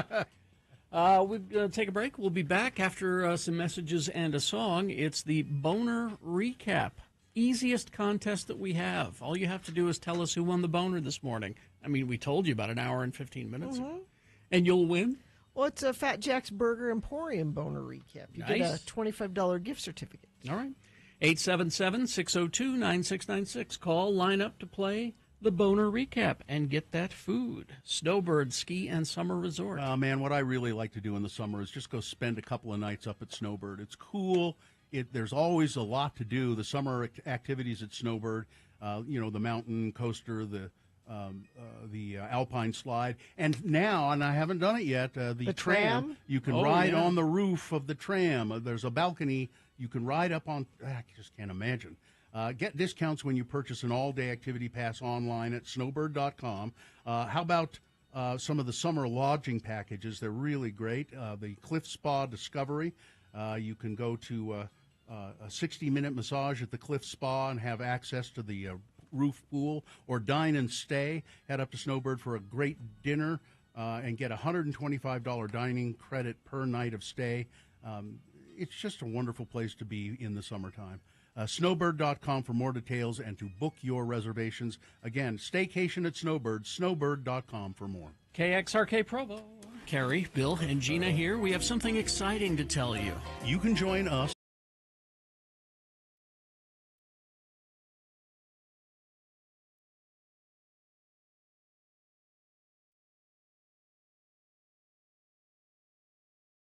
The murder desk again. Is the murder desk ready? Yes. All right, here we go. And now, a morsel of murder with Gina Barberi. Radio from Hell on X96. Was following the Lori Vallow case with rapt attention yesterday. Murder? Lori Vallow Daybell. She's a gold digger is what she is. Gold digger. Because the entire day's testimony was based on Lori's iCloud text messages. Oh, so they no. had FBI Special Agent Douglas Hart on. Mm-hmm. And it was just text message after text message. Wow. With whom? Everybody and anybody? Well, there's mostly between her and Chad Daybell. Mm-hmm. Now, of course, these two are charged with killing her children, JJ and Tylee, and his wife, and Tammy. They're not charged with that one, are they? Well, they're suspected. looking at that now, and there's also other deaths. Mm-hmm. There's her brother Alex, who I think helped them do all this. There's her ex-husband Charles. But they're so far charged with the deaths of the kids. This one is just for the kids, and they had this crazy doomsday belief. They followed this group called Preparing a People. Chad and Lori. Yeah. They talk about zombies and souls leaving bodies. Mm-hmm. And this is Chad's thing. And he told his followers the world was going to end on July 22nd. Now, did he start this movement? Yeah, it's his thing. Okay. She met him at a conference where he was speaking. Mm-hmm. But so the text messages are talking about the kids and Tammy. These were clearly having an affair way before Tammy died. I mean, that's pretty obvious. I mean, I'm just on the periphery of this thing, and I've seen a couple of night lines, and that's all I know. Yeah.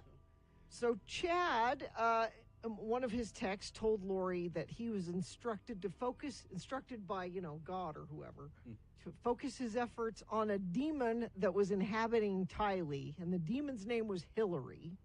Tylee is the little daughter. Yeah. And here's one of the texts Lori said. Find out her percentage for me and JJ. So the demons overtake you by percentages. By percentages. Oh, yeah. Oh, yeah. So when you Are you surprised at that? I knew that. When you if you're an 80, that means you're 80% Tylee, but you're 20% demon. Hillary, yeah. How do they measure that? Well, Chad just knows. He just knows. There's not a device or anything like that. And so there are all these texts going, and she would say things like, Tylee's acting really weird. She's being sweet and cleaned her room. What percentage is she today? Maybe she's terrified of you.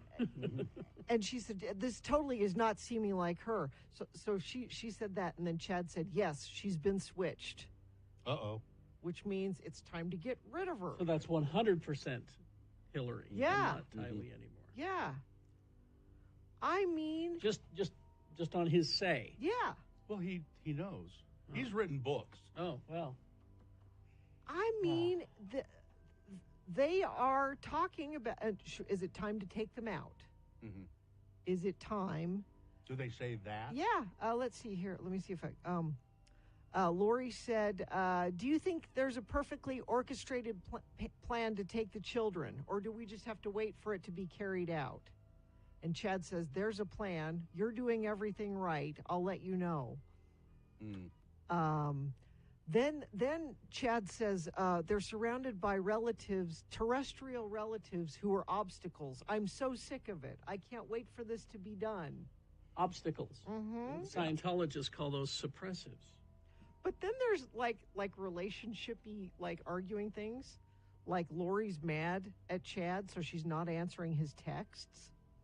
And Chad says, he tells her that the protections he has placed around her are now gone because the angels are upset that she isn't talking to him, and he will not reinstate the protections until she texts All right. him back. That's it. I'm pulling off.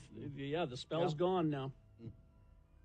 I mean, Lori, what percentage now? What's JJ's percentage? Chad. Well, Tammy's at a 3, JJ's a 2. They're both being heavily shielded. 2 and 3%, not 0? No, not yet. I will explain when I talk to you. Okay, I'm still hot for you, Lori. So, talking about how close are these people to us needing to take them out? To killing children. Yeah. I'm still hot for you. I don't see, when I look at Chad Daybell's face, I do not see a charismatic person. No. there. Yeah. I see a kind of dumb-looking cluck. See, that's what I couldn't A figure out. dumb cluck. There are all these people who are worshiping him as this, this the voice of God, and I'm like, who? How naive do you have to be to be fooled by that guy? Admittedly, I'm just going by the way he looks. Here's from Lori to Chad talking about Tylee. Lori, she's asleep. She put a bunch of holes in the walls and doors. Definitely demons helping her do that. Chad, yes, maybe next Thursday. What a great couple. I mean, hi, my love. How's JJ now? He's better. He was talking nonsense for 2 hours last night. I'm sure the demons were bugging him. Is he at a 0 yet? I miss you. Chad, yes, he's a 0. He's probably partly through the veil and talking to people on both sides of the veil. I can't wait. I literally can't wait. I want you now. Let's bear in mind, too, that the young boy, was autistic. Yeah. So, that's... But how, I don't know. I tweeted out yesterday, if this jury doesn't take 30 seconds to convict her, I will eat cheese. I want them to walk in the room and go, yeah, we're all good. I want them to stand up and start to leave and then turn back around and go, look. Like never a mind. cartoon, Yeah. I mean, it'll be more than 30 seconds because they have to order lunch. That's true. You get one more lunch. You out get of lunch, it. and then you eat it, and then you go, all right, let's go. They're not sequestered, are they?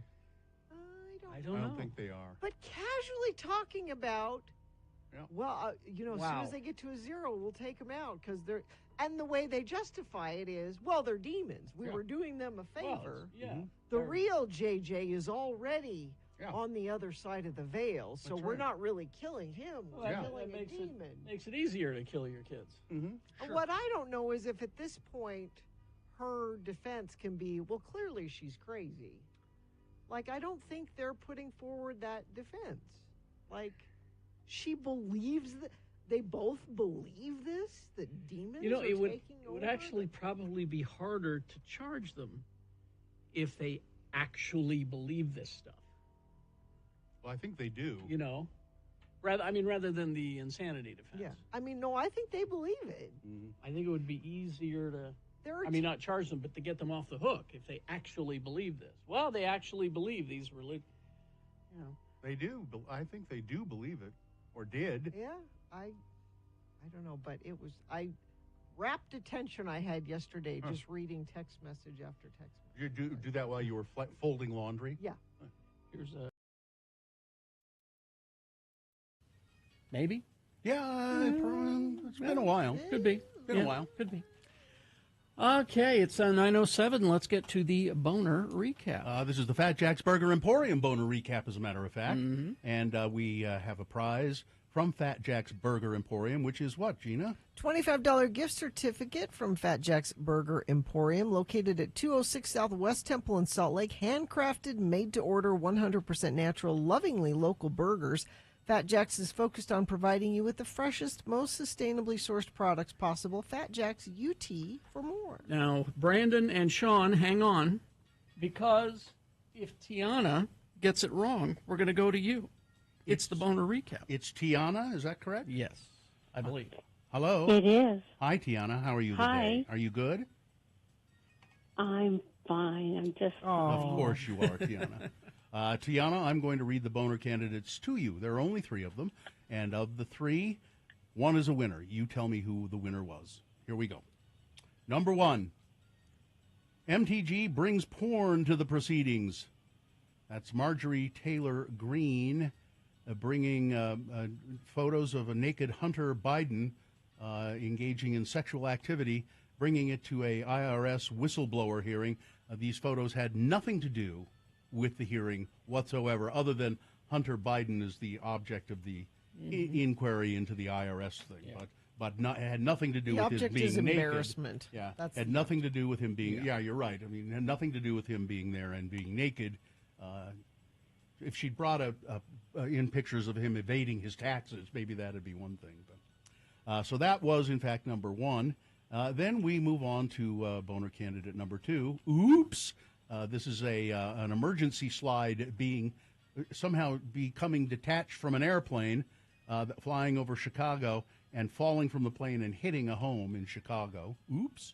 And then boner candidate number three, you can learn to do anything on YouTube. A doctor blasted for Googling a video tutorial before doing a procedure on a patient. Tiana, those were the three boner candidates. Which one was the winner? Number one. It was, in fact, number one, Marjorie Taylor Greene, bringing porn to the proceedings. Congratulations, Tiana. Thank you. Well, you were just pleasant, Yes. You are Tiana. welcome. I'm glad you won this Fat Jack's Burger Emporium gift certificate. Hang on the line, and somebody will tell you how to get the certificate. And thanks for being a friend of the program. Yes, thank you. Okay, thank you. Have a great day. Hang on. She's too nice She to is be a delightful. friend of the program. Exceptionally I nice. think. Gee. Too nice to be a friend of the Well, no, program. I just- What are you saying about the rest of the I mean, people? our that friends, listen to our the show? friends of the program have a little edge to them usually. I think they've done some living. I think there are plenty of nice friends of the program. She's not the only one. You sound like she's a rarity somehow. You're nothing, Tiana. Apparently, Marjorie Taylor Greene may have violated the revenge porn ordinance in D.C. Oh, I hope so. That would I be fun. absolutely hope so. That'd be an interesting charge to try and bring to her. Also, she went on Fox Business and accidentally admitted that she isn't sure where the damning 17 Burisma oligarch audio recordings are. Because they don't exist. Well, exactly. We'd hear them all by now if they exist. Do you have that ad I sent you? Want me to play that for you? Yeah. This is the dark Brandon at work. So this is Marjorie Taylor Greene's voice you're going to hear, and this is her trying to say that these awful things that Joe Biden has done, and it's a perfect ad for Joe Biden running for president. All right, it's wanting to load. It's trying to load. I'm trying to load too, as a matter of fact. Let me disconnect and start over. And I love that Joe Biden took this and went, yes, thank you. This is a perfect ad for me, Thanks for Marjorie. making You're the ad trying for to me, say Marge. these are all bad things, and I don't hear a bad thing in here. Boy, it just does not want to load. Oh, no. It's being darn right I'm stubborn. watching it right now. Well, that's not helping. No. Joe Biden had the largest public investment in social infrastructure and environmental programs that is actually finishing what FDR started, that LBJ expanded on, and Joe Biden is attempting to complete. Programs to address education, medical care, urban problems, rural poverty, transportation, Medicare, Medicaid, labor unions. And he still is working on it. Yeah, that's Exactly. Thank you. But she was saying it as though it's a All slam. these bad things that That's a slam to her. The problem with this is she's not very bright. No. Not very bright. All I wanted was Biden at the end of it going, I'm Joe Biden and I approve this message. That's all I wanted at the end of that. Would have been just the absolute, it was already perfect, but Oh, and somebody sent me that story about the woman who got shot wearing Skims. Yeah. Kim Kardashian saved my life, says Angela Willey, before going on to tell the story of how she was shot and how the bodysuit she was wearing supposedly was so tight it prevented her from bleeding out. Wow. Wiley said in a follow-up video that she was wearing Skims, a $68 Skims seamless sculpt thong bodysuit, which is available on Skims' site but is sold out in most sizes. She was shot 4 times on New Year's Eve, suffered a ruptured bladder and a cracked pelvis, but they were so tight that she would have bled out had she just been wearing regular clothing. I guess I should suppose get that's some. true. I would think. yeah, it would, yeah. Yeah. Oh, and a doctor said probably the Skims did save her life. That's interesting. It's a real thing. Yeah. That is wild. All right. Well, coming up after these, all your leftover news, get it ready. Okay. And prepare to present. Okay. We'll have that for you on the way. And then we're going to tell you more about our mixer, which is happening on Saturday, Saturday evening. So stay tuned for all of that information. Gina, Living Spaces. I'm going to be there today. Today is when that happens. At the Clearfield location. It's located off I-15 and 700 South. Living Spaces, you know what it is. It's a really great furniture store. All kinds of stuff. They got mattresses. They've got stuff for your kids, your kitchen. Speaking of your kids, you can bring them with you to shop at Living Spaces. There's a play area for them. Oh, good. Keep them occupied while you shop. Stores also have a cafe. You can hang out, relax, watch TV. They've got craft sodas and snacks. I love a place that has snacks, too. When you're shopping, no pressure. The salespeople are non-commission based. They're just there to help you out, not try to oversell you or sell you stuff you don't need. Free fast shipping, huge selection. They have financing available and everyday low prices. Now, they've got 2 locations in Salt Lake City. They've got Draper, located off I-15 and Bangor Highway, and Draper's Furniture Retail Hotspot. And the location I'll be at today from 4 to 6, Clearfield, located off I-15, 700 South. It's Living Spaces. We got a minute. Yeah, restrooms are men's restrooms are terrible places. Oh, they are. They are just. I terrible wouldn't places. know. So this is based on a recent experience, like 10 minutes ago. Okay. So I'm there in the restroom. Yes. Standing at the urinal, and then and there is a little partition between. There are 2 urinals side by side, a little partition between them. So I'm standing there. I've got my hand. I'm bracing myself up against the wall, and I'm doing my business.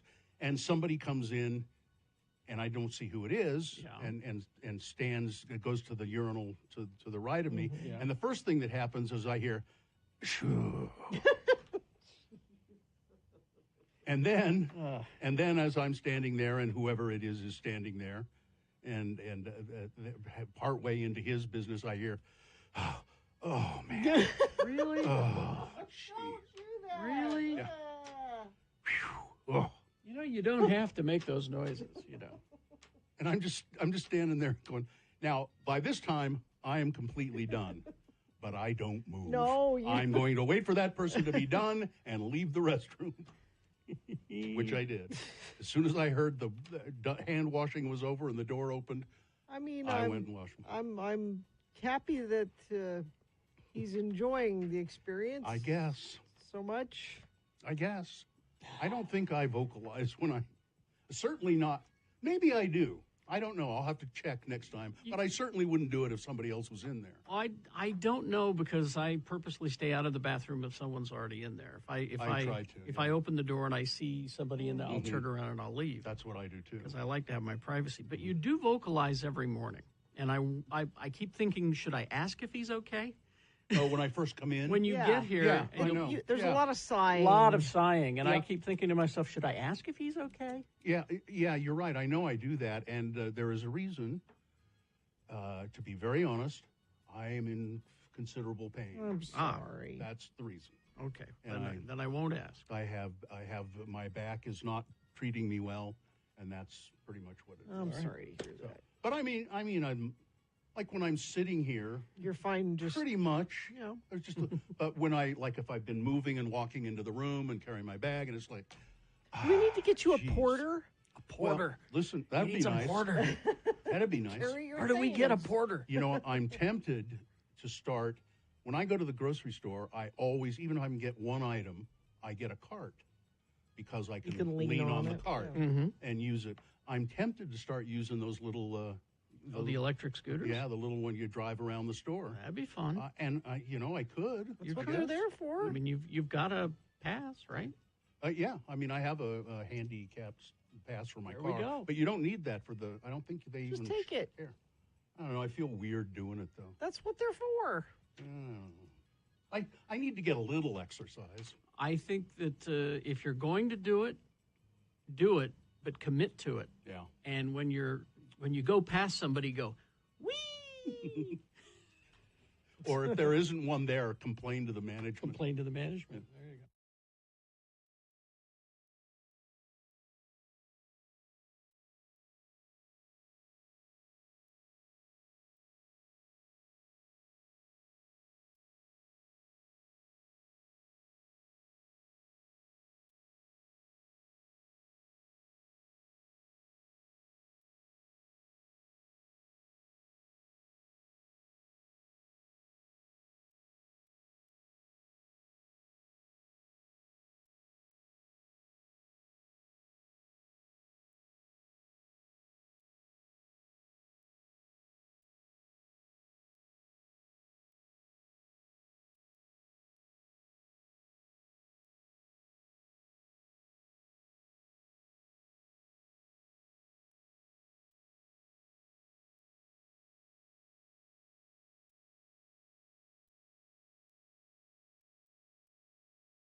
All right, 9:20.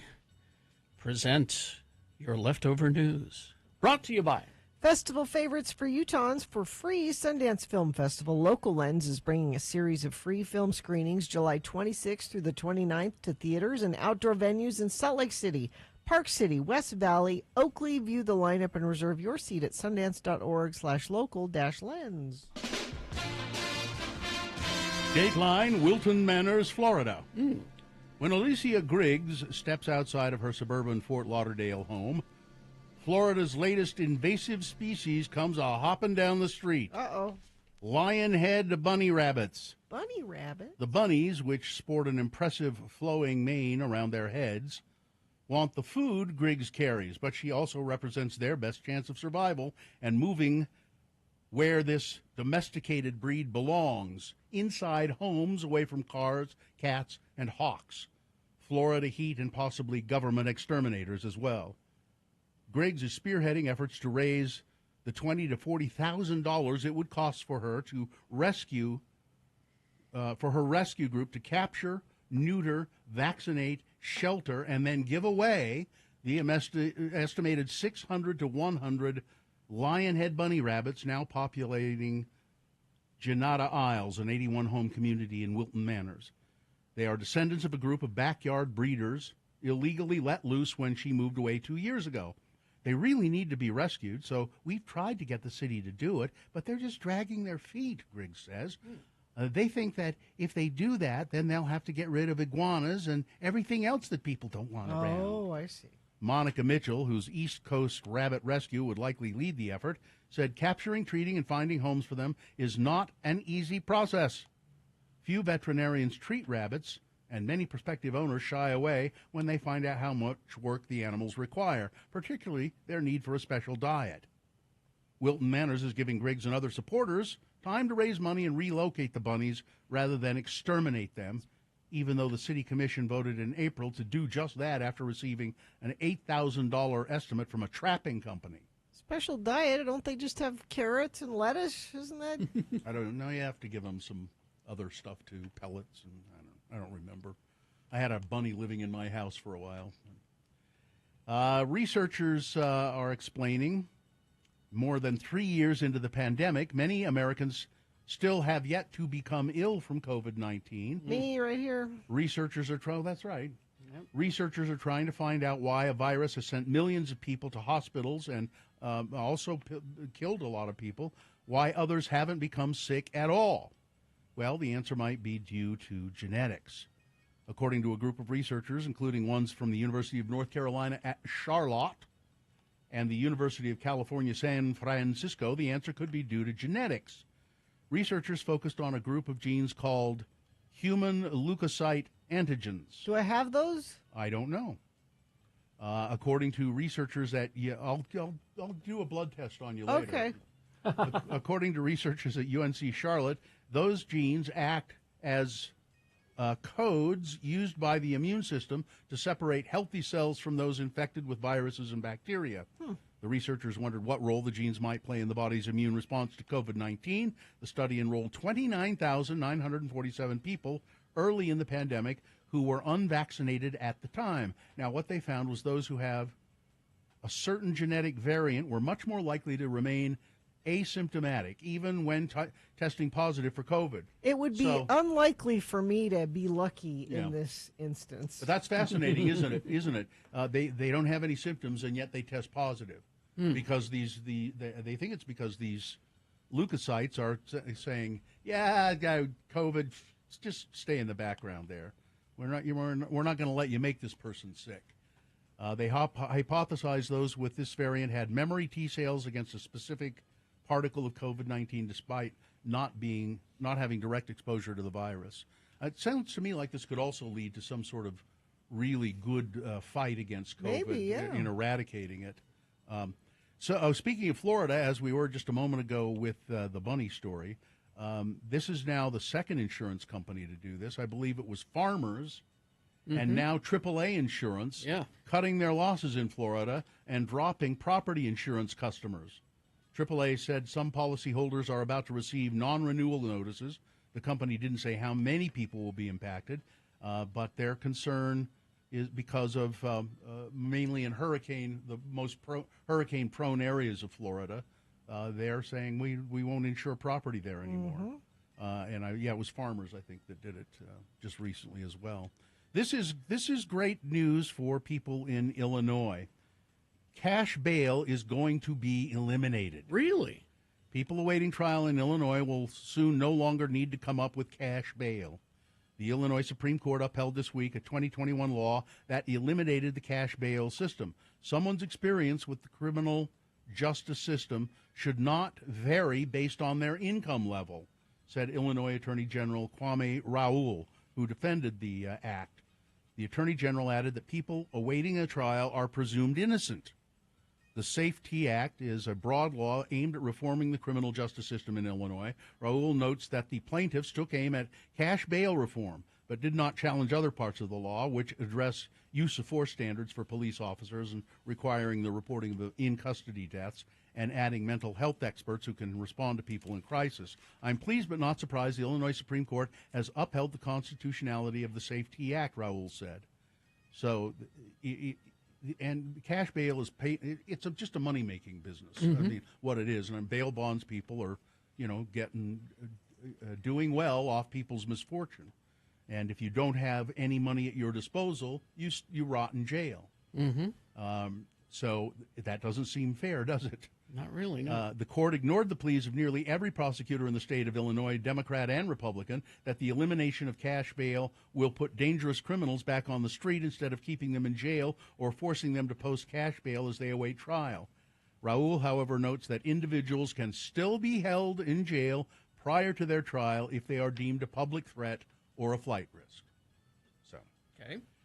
Let's see. Oh, that kid who made a duct tape suit in the duct tape contest. He's a Utah kid in Taylorsville. Ian Hernandez Rojas. He's won. He came out on top. Oh, $10,000. Wow! In the 23rd annual Stuck at Prom scholarship contest. Good for him. There were 200 contestants from across the nation and Canada, and he was the big wiener. And finally, this story. We have a couple of minutes. Oh, I got two? Okay, I'll do this one first. Tiger Woods no longer facing a hefty portion of his legal battle. Really? According to court documents obtained by E! News, the professional golfer's ex-girlfriend, Erica Herman, has filed to dismiss her $30 million lawsuit against his trust, pending the end result of an appeal of a separate suit she filed to nullify a non-disclosure agreement she signed in 2017. Herman's dismissal comes nearly 9 months after she filed her multi-million-dollar suit seeking damages against a trust that Tiger Woods controls. In the filing previously obtained by NBC News, Herman, who dated Woods for 5 years until their split in October of 2022, said she was allegedly tricked into leaving the Treasure Coast, Florida property that they shared and was told to pack a suitcase for a vacation. When she arrived at the airport, her lawsuit stated, Herman was informed that she had been locked out of her home. The filing also stated that Herman had repeatedly asked to be let back into the residence after the fact, but that the trust and its agents refused, removing her personal belongings. This just shows that rich people break up in different ways than the rest. They're not like us. I'm still wondering. No, she must have gotten something out of this, that she's dropping everything. But it doesn't indicate that. Or she was told, you're going to have a lot of attorney fees that you can't afford to pay if you pursue this because you don't have a case. I'm telling you, there are many, many attorneys who would take it anyway in the hopes that they could win the money. I would think getting representation isn't the problem. But yeah, it doesn't say that she's. Oh, wait a minute. Herman must abide by non-disclosure agreement and resolve her legal battles with Tiger Woods through private arbitration. There you go. There it is. Yeah. There it is. He'll Private end up arbitration. giving her something. And I mean, she felt pretty wronged by the whole thing. And if what she says is true, she was kind of wronged by it. Or he couldn't get rid of her. And that shows you that rich people can get rid of people easier than we can. Oh, that much is certain. Yeah. All right, that's it. Weather. Oh, oddly enough, today will be the nicest of the next 5 to 6 days. And when I tell you it'll be 95, you'll say, well, that sounds hot. It is. It is Nope. hot. Nope. We have an excessive heat watch in effect from the 22nd through the 24th. That means highs above 100, could be 103, 104 possible. Overnight lows in the upper 70s, so not cooling off at all at night. All right. We're going to tell you all about our mixer on Saturday nights. So we'll tell you about that after these. Stand by. Yeah, you listen to Radio from Hell in your car, but listen at home too. Tell your smart speaker to play X96. Get ready for the power of Godsmack live on their new world tour with special guest I Prevail. It's often said that people of Utah speak a language all their own. It's a language that's often confusing and even incomprehensible to newcomers here in the Beehive State. So, Radio from Hell presents a handy guide to help everyone understand how the natives speak. It's the Utah word of the day, and today's word is Pill. P-I-L-L, pill. And variants of the word, too. Pilling, pilled, pillar. And now the mayor of Mona, Utah, the Honorable Don Criddle, and his son Denver, be listening for the word pill and its variations. Son, when are you going to learn? Being the son of the mayor of Mona, Utah, comes with certain responsibilities. You cannot just be going off half-cocked all the time, Denver. The Criddle name is still strong and respected, no matter what shenanigans you and your hoodlum friends are doing. What do you mean shenanigans, Daddy? Is that a French word or something? What I mean is the tomfoolery that you and your chums have been engaged in down to the church parking lot. Now, we Criddles are considered pillars of the community.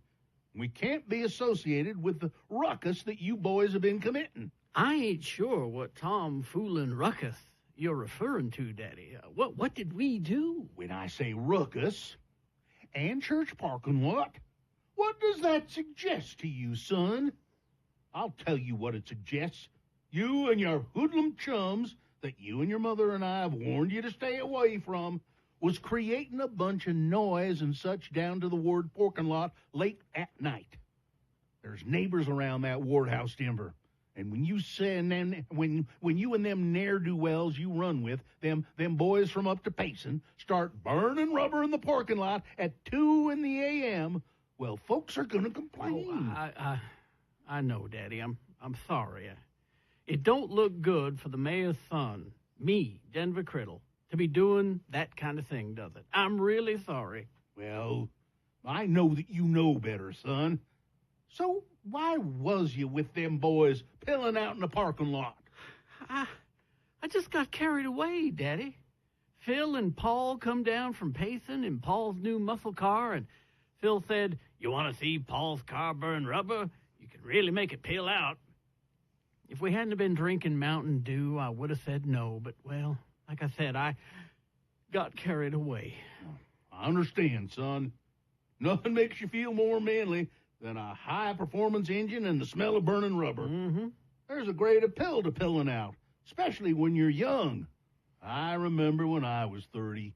Thank you, Daddy. And what about Mom? Is she going to be mad? Well, maybe. But don't you worry, son. I'll just tell her to take a chill pill. Join us again some other time as we examine how the Utah natives speak with the Utah Word of the Day.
I don't know. We'll ask Bill Frost when he's here. Well, he won't be here on Monday. No, None of us we. will be here on Monday. Oh, the liquor stores are closed on Monday. Don't forget. Oh, yeah. Better It's get on okay. that. You can get your drinks on Saturday with us at the Mixer. Yeah, at Dolly Donuts. That's where we're going to be. And we have right here in the studio with us now the general manager of Dolly Donuts, Joel Miner. Let's just get right down to it, Joel. What donuts did you bring us? We got our best-selling donut, key lime pie. We have mango nata, which is like the traditional Mexican drink with mango cream sauce inside and then guava puree on top, some tahini for spice, and some freeze-dried mango bits on the top as well. Our maple bar and our maple bacon bar, our chocolate sprinkled classic donut, and then just our blueberry-filled donut, which pairs really well with a lemon bomb by Epic Brewery. Now you do these amazing donuts, but that's only a small portion of what you guys do. See, I try to explain to people, with the name of the place, and I say, well, it's not just donuts. Well, what's the complete name of Dolly Donuts? It's Dolly Donuts Bar and Grill. So There we you have everything you could want from a bar. We have a full bar. We do donut pairings. Just ask your server, and we pick a new brewery every couple months that we're going to work with, and we try to pair donuts specific to their beers as well on tap.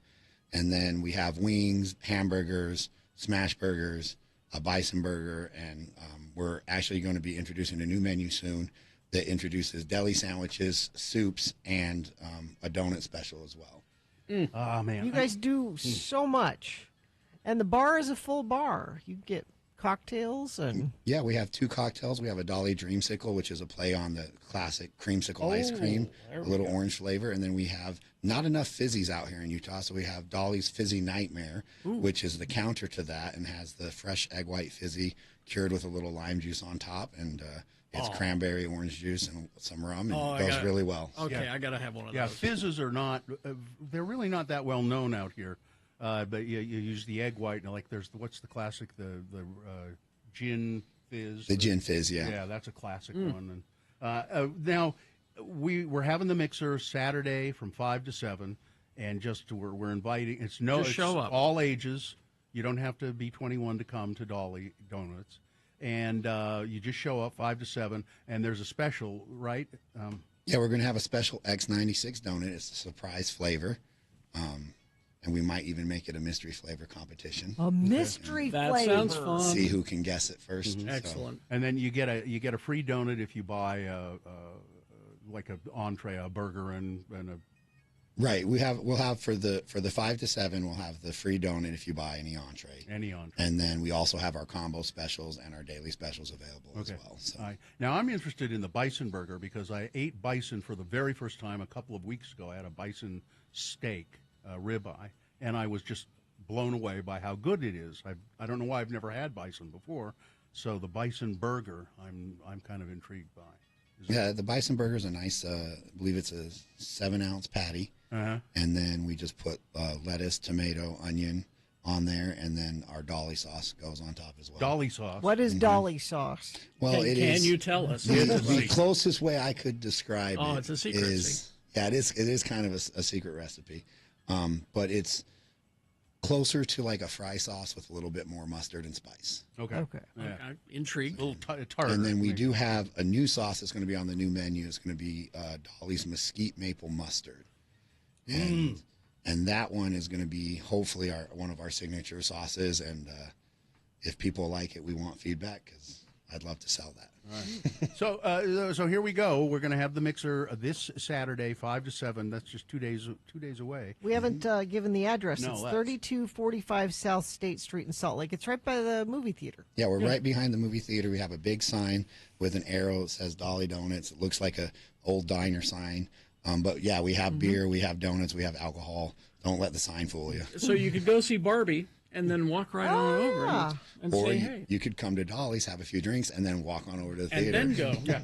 And you have drive-through as well, right? Yes, we have a drive-through. We open from 6 o'clock to 9 on most nights, 10 on Friday, Saturday, and 8 on Sundays.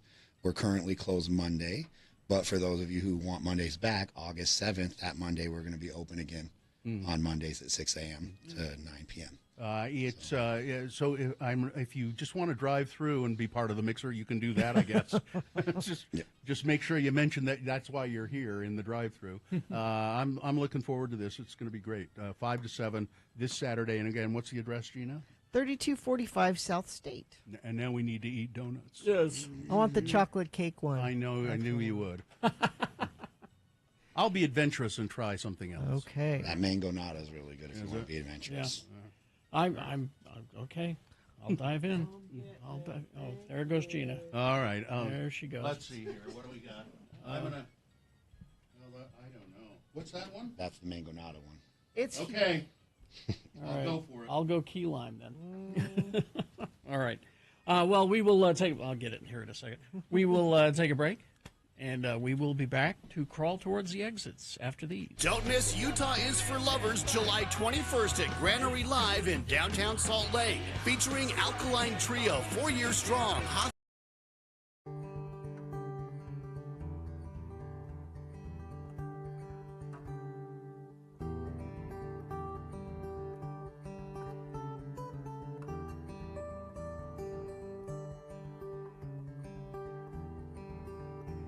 I feel bad that I don't have any wonderful stories to tell you about the weekend, the long weekend we You don't had. have any wonderful. Do you have any? I don't have any terrible stories. No story. I didn't do anything.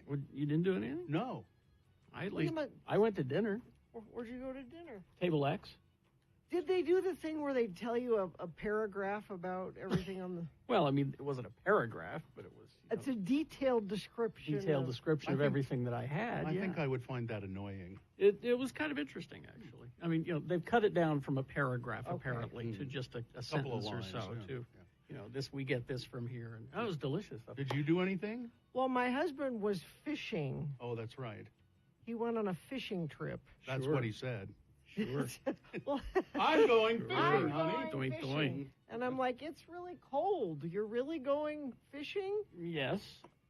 People fish in the cold. Which means my kids and I ate crappy and watched crappy TV while he was gone. I watched a Dateline on Friday that made me so mad.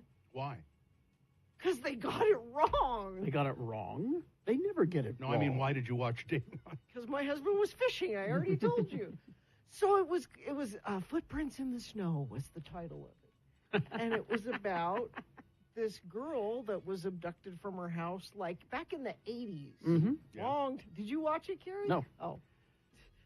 Sue has them on while I walk through Italy. Oh. So I don't pay attention. And so I'm watching this go, and usually when you're watching it, you figure it out. You're like, oh, okay, this is what happened. And I did that in my mind. I'm like, okay, this guy did it. Of course. That is not the guy they arrested and put in prison. I almost want to go and, like, be at Amnesty International to get this guy out of... the wrong guy got convicted of this How do you murder. know? I can just tell. Oh, I can spot a guilty person a mile away. The guy that they put in is just a crazy guy that was obsessed with this case, but he didn't kill her. He was obsessed with it. Well, who did?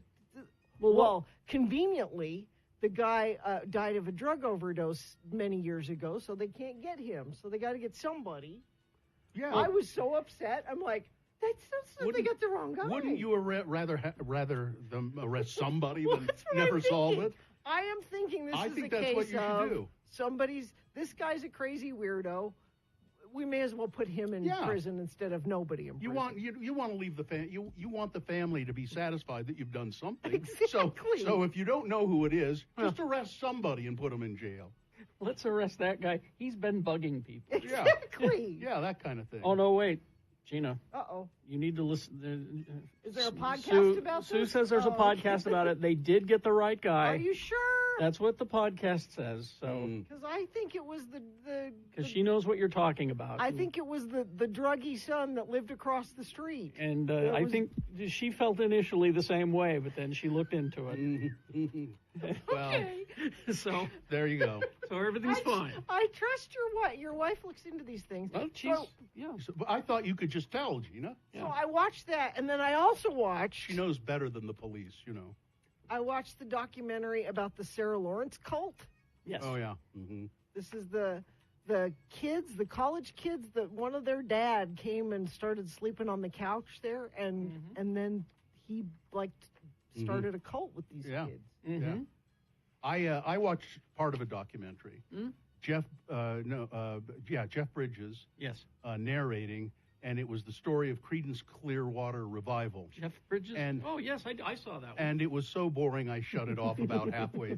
Well, it was just like, okay, this is It was more performances. Than a documentary. Creedence is fine. I like them a lot.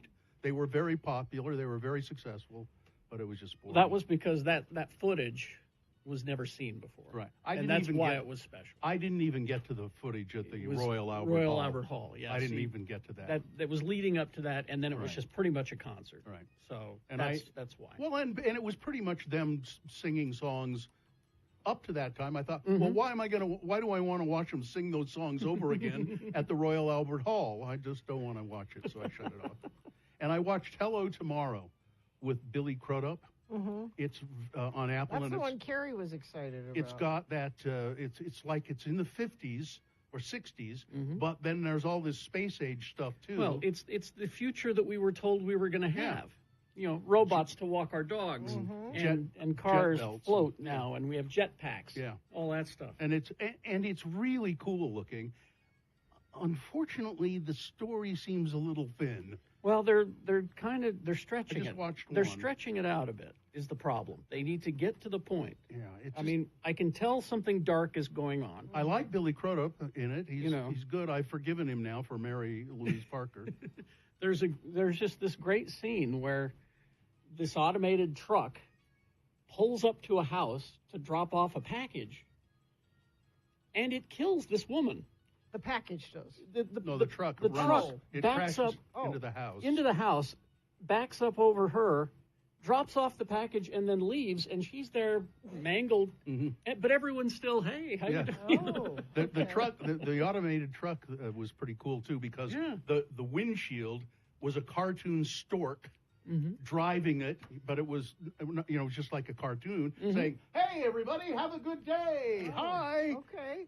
But it's selling timeshares on the moon. Yeah. Hank Azaria. Or are they? Yeah. Yeah. That's the question. Okay. And Billy Crudup has sold this lie so many times that he now kind of believes it. There were 2 episodes available, I think, right? I just 3. watched one. Oh, there are 3. Go through this. Get to the second one. It starts to advance. A Okay, little bit I'll more. give it another chance. The first one, Sue made the same point about the first episode, but they're setting up a lot of chess pieces here. So. It just looks so damn cool. Yeah. It's really great looking. But yeah, somebody art directed the hell out of it. But then also at the same time, I felt like they went, "Oh, this is going to be expensive. Let's cut back a little." I kind of got that feeling. I didn't see that, but I hope that the characters are a little more. I hope they get more developed. Yeah, like Hank Azaria's character so far. Oh, he's a gambling addict, and that's all. Yeah, I don't know anything about him. Now I gotta go listen to this damn podcast. I'm gonna send it to you. You know that Cold podcast too that Amy that did Talking Cold. Yeah. That's available now, and it's just weird for me to listen to it because know people. I know the killer. Well, he was never prosecuted for it. You know the suspected. But, yeah. You know the suspect. And he did a lot of time in jail for other things, but and I didn't know the victim, Cherie Warren, but I know lots of other people they mention, and it's all places I know. And they went to Polk Avenue and down Washington Boulevard, and Be careful, Bill. You might be a suspect. I could have been. You sound kind of involved. Well, I was a little bit back in the day. As a matter of fact, the guy who does that podcast, I asked Amy. I said, I had personal contact with with this Kerry Hartman guy who was suspected of. She was his girlfriend, and I said I knew him, and I had a lot of contact with him, and maybe he would want to talk to me about on the podcast. He never got a hold of me. Well, at least you're not, So the police come knocking on your door? On a Dateline. No, I'm not a suspect. And then I'll watch it on Dateline, and I'll say you didn't do it, Bill. Okay, thanks. Because I can tell. Thanks.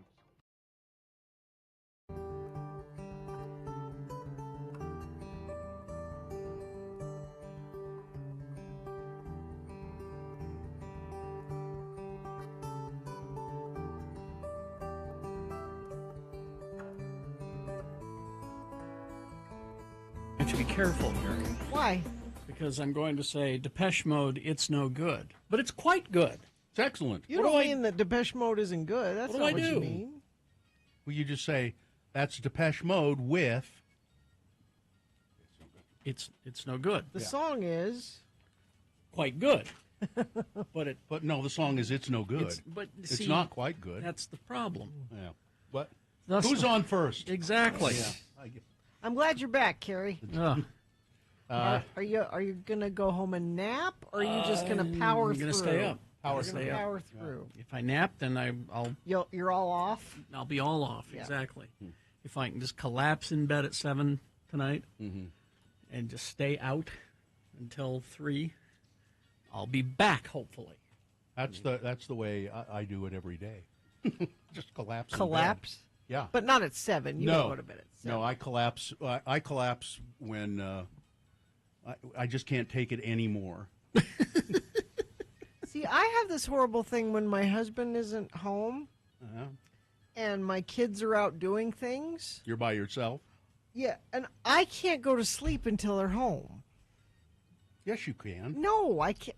You can. But you could if you said, I'm now going to go to the bedroom, put on my pajamas, and get in bed. I guarantee you would go to sleep. But I can't, because I lay there listening for the door to open, and are they back, and what time is it, and are they okay? Are they splattered in the middle of the road somewhere? Gina! This is what you worry about when... I hate it. Because I tell myself, I'm just going to go to bed. They're old enough to put themselves to bed and lock up. If when they get really home, cared about you, they would come home at a decent hour so you could go to bed. But they have their own life. That's not fair that they should have to live by my... Your house, your rules. Your house, your rules. Mommy gets up at 3, so you should have to be on the same Exactly. schedule. That's exactly right. My wife's on the same schedule as me. Yeah. She doesn't have to get up. Sometimes when I get up at 3, my son is still up. He hasn't been to bed He has yet. not been to bed. Yeah. He 3 and 4 o'clock in the morning he goes to bed. He doesn't go to work until like 4 or 5 in the afternoon. My son, not last night, but the night before, at midnight was making blueberry muffins. What? Clanking around in the kitchen. What? He wanted a snack, and the snack that he wanted was warm blueberry muffins from the oven. What's wrong with him? I mean, there are worse things he could do, but why does it have to be at midnight? I'd keep all alcohol away from him if I were you. He's 15. I know. And that's the first time I ruined my parents' furniture because of alcohol. Now, Andrew in the chat room says, doesn't Mohammed turn down your bed? He does. Not every night. Not every night? But he has been known to. Bother? Bother. Mother, I'm going to turn down your bed. Puts Would you my care for a book. warm blueberry muffin? Wasn't that so nice? Has that kid put on any weight? Oh, he's trying, which is why I support the blueberry muffins at midnight. Take him some of these Dolly donuts. Okay, yeah, I I'll do guarantee. that. I get Joel Miner, the GM from Dolly Donuts. We're having a mixer there for Saturday. He brought these donuts in for us, and I guarantee you they are calorie laden. Okay, I will fill him full of Dolly donuts. Take some home. Oh, on somebody Saturday. says the one time my mom actually fell asleep waiting for me after midnight, I called her from jail. LOL. See? See, that's real. It does happen. Did you ever call your parents from jail, Joel? Not jail, You wanna be but faster? I've called my parents for some sticky situations. I have the recording. There it is. Can you all come down to jail and get me out of jail? Because guess where I am? Jail. Yep. Sounds like something I would have said. I've told my kids if they go to jail at the middle of the night, do not call me. You stay there. We'll deal with it in the morning. Do not wake me up because you're in jail. When I went to jail in the middle of the night, I tried to. Well, first of all, they wouldn't let me call anybody until like 6 in the morning or something, and then nobody was available. It was terrible. Had to wait another couple of hours. Finally, somebody answered. How about you just not go to jail? How about that? Well, that in retrospect, yeah, that's a good idea. But And Mateo in the chat room says, Night Baking is the new REM song. Okay. Night Baking. Night Baking. There you go. All right, let's do the promo and crawl towards the exit. I'm not sure I have. It's from Nick. From Nick. Well, that's So why I there's wasn't sure. There's a warning flag right there. Yeah, I got it. Nick wrote it. What team are you guys on? Team Barbie or Team Bomb? Well, I'll always be on Team Barbie, but what's this team nonsense about? I think Gina's referencing the Barbie Oppenheimer movies releasing. And Gina, for your information, I'm Team Barbenheimer. Doesn't matter. I'm still Team Barbie no matter what. I bleed pink, baby. Who will win in the cinematic battle of a lifetime? Find out when we talk about these movies on tomorrow's Radio from Hell show on X96. Sean Means will be here tomorrow? No. No, he will not be. No, but we'll be. But Nick's going to see Barbie tonight. And I have 2 reviews from the New York Times of Barbie and of Oppenheimer that we can okay, good. that we can reference. Good. And I might do the Barbieheimer thing on Sunday. I'm definitely going to Barbie. That's not going to help us tomorrow. There's potential for that has become a thing. Yep. That won't help us tomorrow, though, Gina. Well, if you should do it today. Well, I'm going to be at Living Spaces today, Bill. What time? 4 to 6. Okay. Living Spaces. I can't do it today. And then on Saturday we'll be at the Dolly Donuts Mixer from 5 to 7. It's there on State Street, right by the theaters. What's the address, Joel? 3245 South State Street, right behind the Cinemark. Thank you, sir. All right, fine job as always, you guys. Thank you. Live long and prosper, bitches. Don't you know who I am? Living Spaces. Marcy is next. Be kind. Please rewind. Wait, I didn't mean...